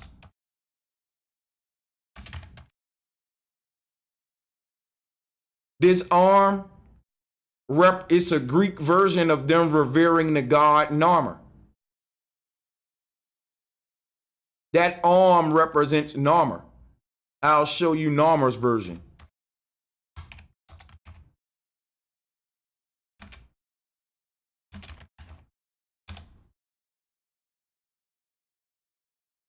Hold on.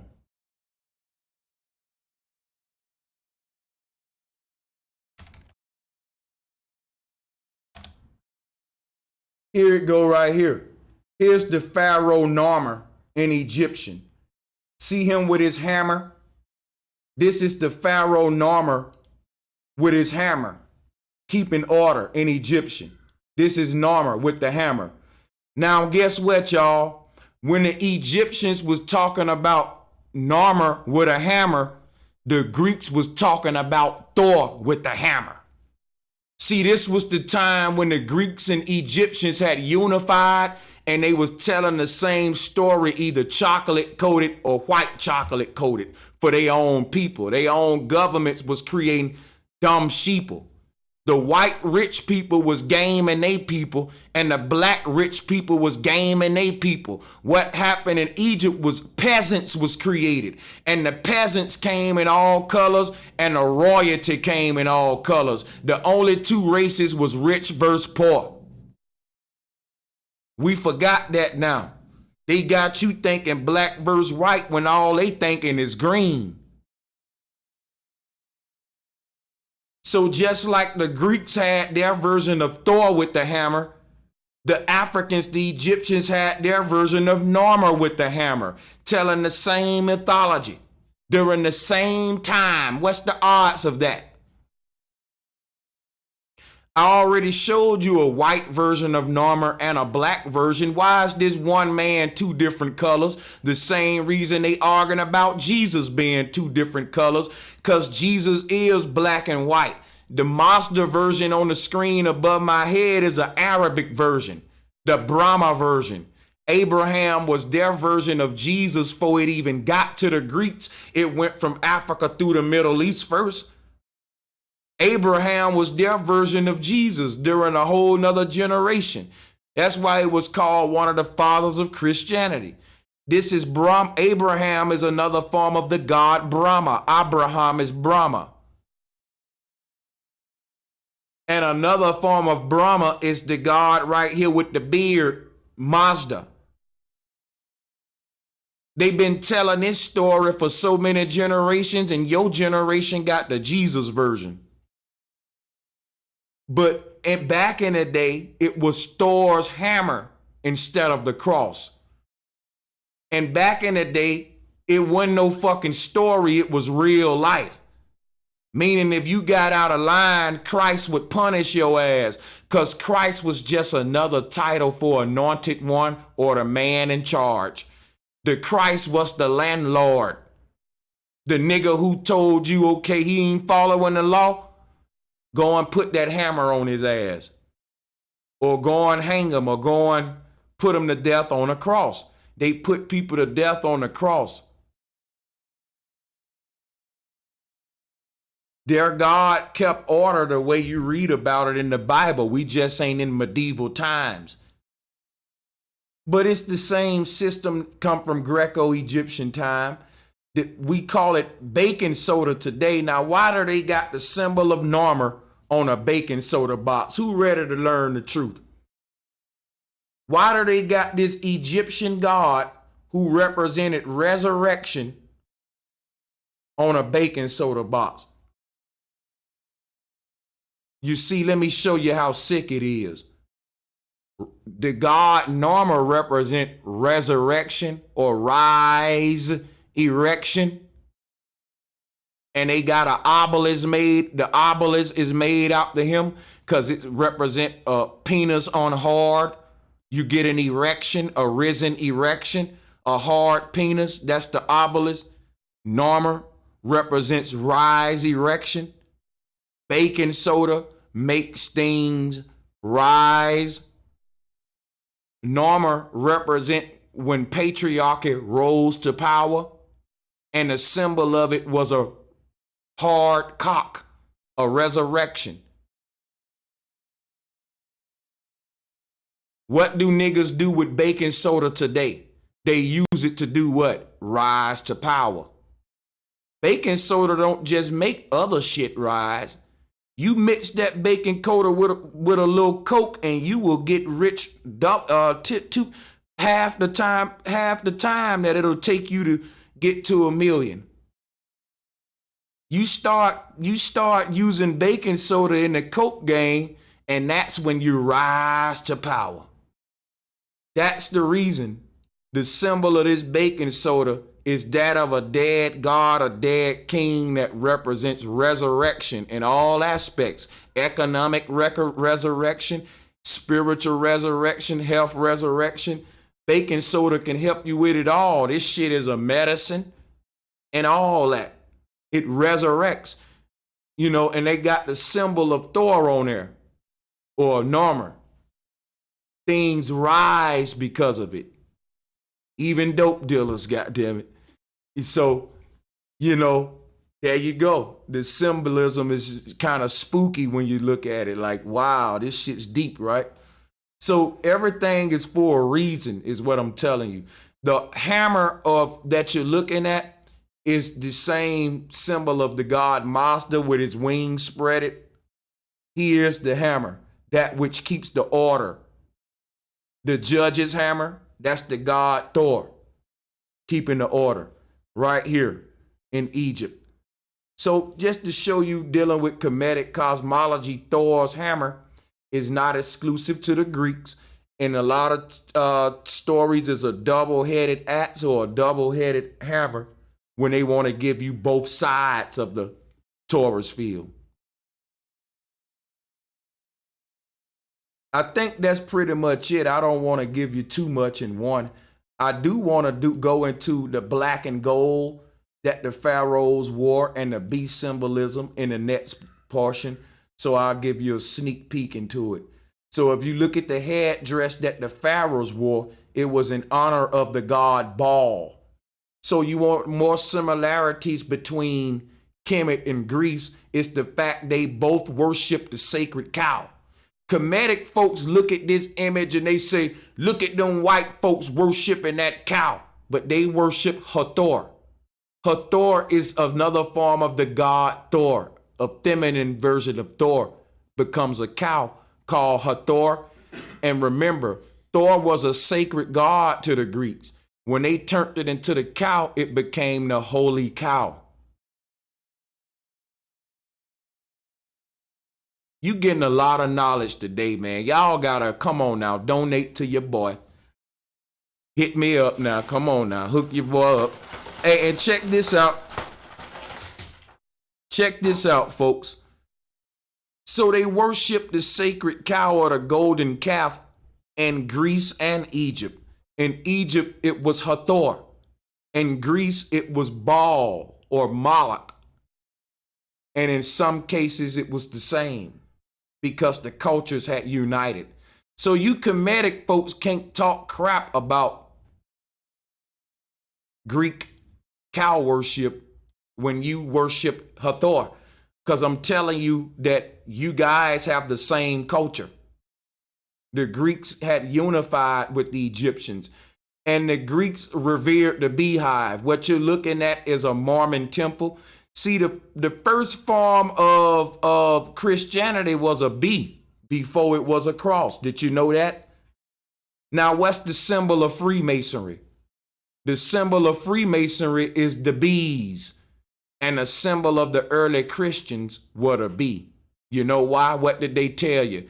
They told you that your country was founded by Freemasonic Christians, God-fearing Masons. Why you think the Masons used the Bible? Now, is it making sense to you why they say Christianity and Freemasonry started in Egypt? Now, is it making sense to you why the pyramid on the back of your dollar? The headdress that the pharaoh wore was in honor of the original bee goddesses that ruled prior to the dynastic age. And yes, Brother Sanchez can prove what he's saying. Give me 1 minute. Let me prove it real quick.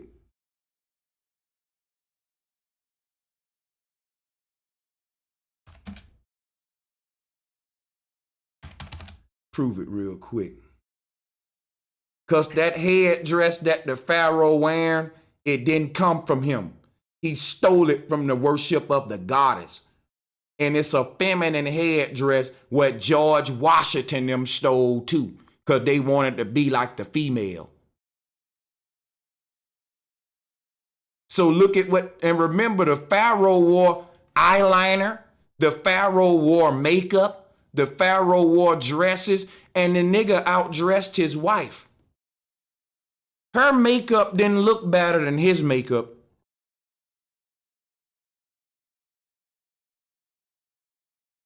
So that you know that, look at this damn pharaoh. He got eyeliner on.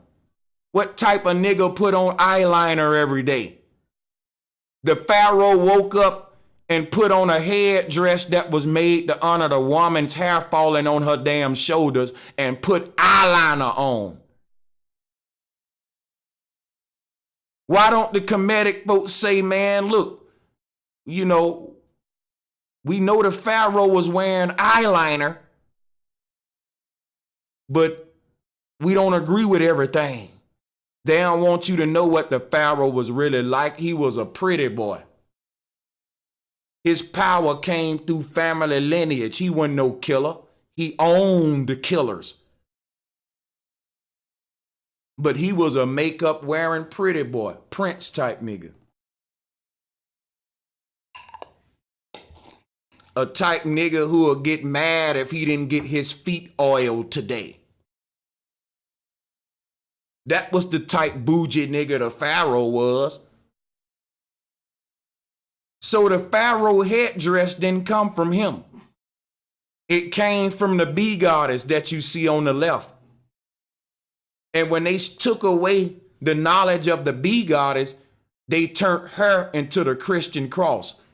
If you look at this bee goddess, she got the sun and moon that she balancing. You see them two stars right there? She represent the North Pole. And each star, one is the sun, one is the moon. She balance them. This is Ma'at. This what create balance in night and day. When they got rid of her, they turned her into the Christian cross and replaced the two stars with the two thieves, y'all. And they turned it into Shu in Egyptian, but they kept the bees, the Masons, they kept the black and gold, and they kept the bee symbolism.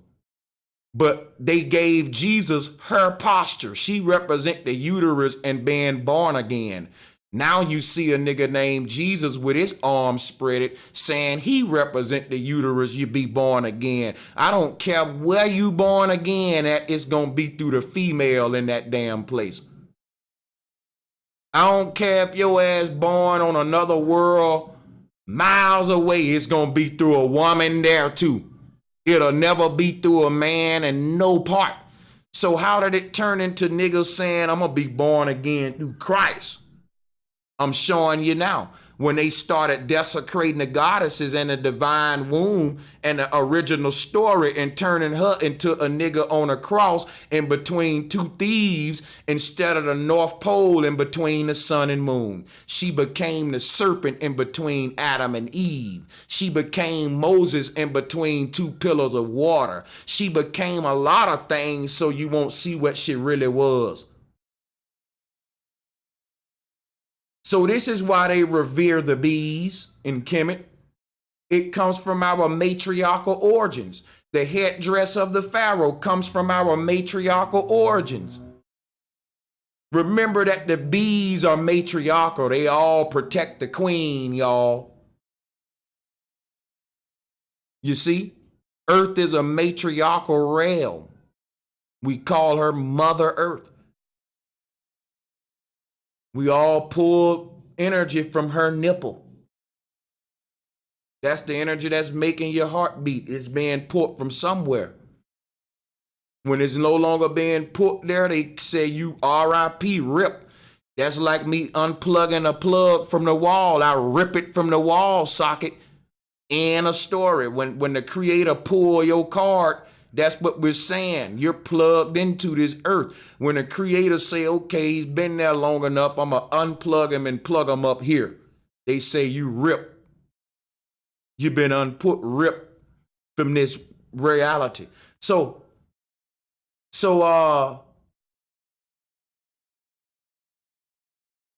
there's science behind this goddess that you can see in this collage here, but I'm going to move that now. And I'm just showing you why Kemet has bee reverence and why Christians have bee reverence. The Kemites and the Greeks had been unified for so long.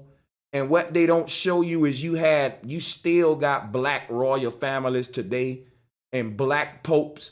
And they don't really show you that because they want to keep this whole concept of white supremacy, creating a racial paradox.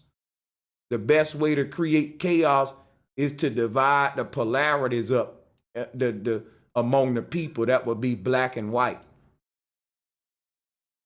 Here I'm showing you images of royalty on black and white sides. That's a Cushite king in the top left corner. You know, you got a lot of kings and royal families that's black people in Africa, man, that's rich than a motherfucker. Black people. You know, I would go ahead and say that you got just as much black royal families or melanated royal families as white ones, but only the white ones get the publicity.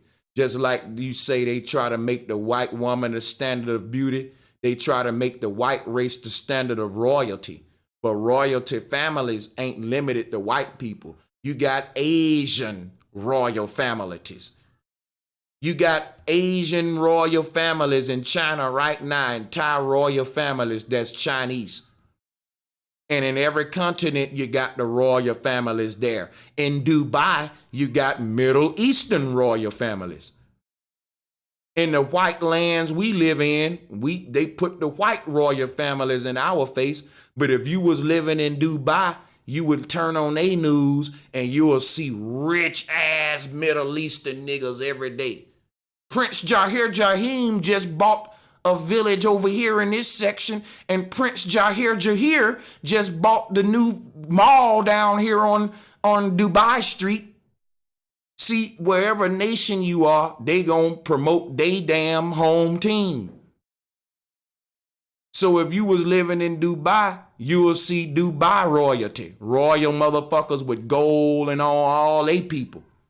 But we in white people land, we see the white royal families and we think, well, it's only white royal families in the world. You're a fool. You're a big old fool.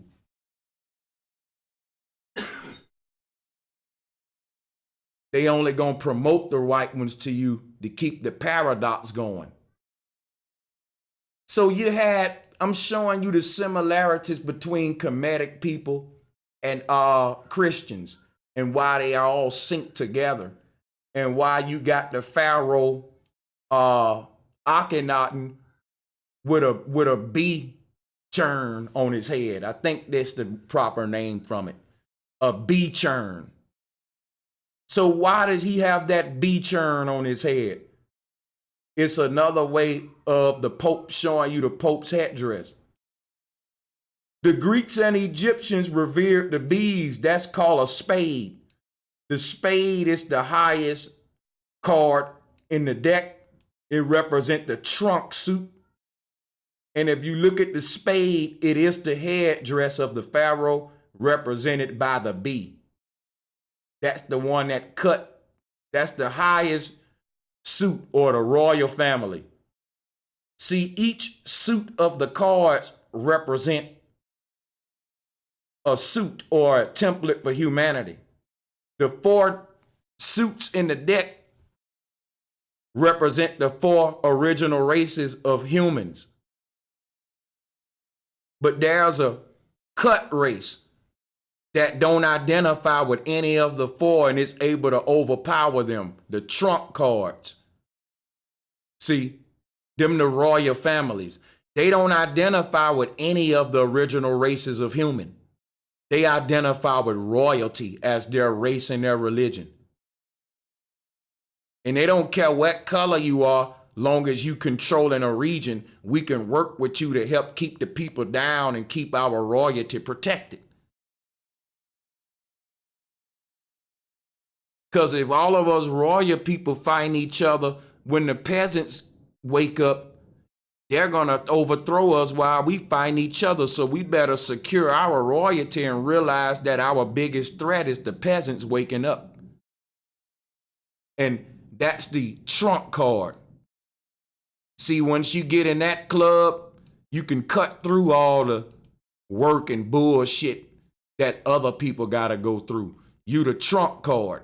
You part of the royal family. You done brought yourself out from among the 4 original races of human to say I'm part of a secret society. I'm now part of a royal race, a trunk race that can cut through any levels of society just like a trunk spade game. The royal family would be the spades, the trunk suit. See, that's what I'm telling you. So in a deck of cards, they got different symbolism too that we can get into, but I'm running out of time. So I'm gonna stop right here and I'm gonna get out of here because I'm getting hungry, y'all. A nigga gotta eat. Been on here 4 hours, and I see y'all ain't gonna pay for my dinner today. Let me see what we got for dinner today. Oh, y'all been hooking me up. We about to eat good today. Poor righteous teachers, we work for food like the homeless motherfuckers. I'm just fucking with y'all. I appreciate you. My brother Teku Brown. Appreciate you, my brother. I am the reason. Thank you for the donation. Said flat power, dog. How can I sing you some of my music? I can't pay attention to politics at all these days, man. But fuck Trump, like Pac said in 93. Totally agree with all of that. Send your music to talktoBroSanchez@gmail.com. Thank you, brother, and I will play it for you. Shout out to my brother Nathaniel Hills. Thank you for the donation. Glitch in the Matrix. Thank you, brother. Dita Linda, my sister. Thank you, sister. Paul Lane, thank you for the donation. Flat Power. My brother LaShawn Thomas, thank you for the donation. He said a little something for your teaching. We'll shoot you later this week on PayPal. Thank you, brother. Appreciate that, man. Shout out to That Away, man. Thank you for the donation. Mark Monagan, thank you for the donation. Said eyes are the gateway to the soul. That's a true saying. Indeed. Thank you for the donation, Pitch Black Riddick. Thank you for the donation, Marlon Blackwood. Once again, and my sister Dita Linda and my brother Queso God. Thank you for that donation. We're growing over here. I see I got 400 watching. I see y'all followed me over here from the big channel. I hope you do that often because this is the kind of stuff you've been missing out on. So yeah, let's blow this one up. Hit the like, share, subscribe button on all of these channels. We'll be live on Flat Power later this week. All right. So that may be tomorrow. Turn Up Tuesdays on Flat Power. Let me know. All right. All right, get in the comment section, let me know, hit the like button. Appreciate once again all of my Patreons, all of my new Patreons. We got new Patreons joining up. Thank you guys. Shop with me on the Teespring link, guys. We got a lot of eye-catching gear, hoodies and stuff like that on the Teespring link. You need to check that out as well. And you know, just be on the lookout for more powerful stuff like what we doing here today. This been another Monday Mystery School. I'm your host, Bro Sanchez, and I'm out. Peace and love, guys.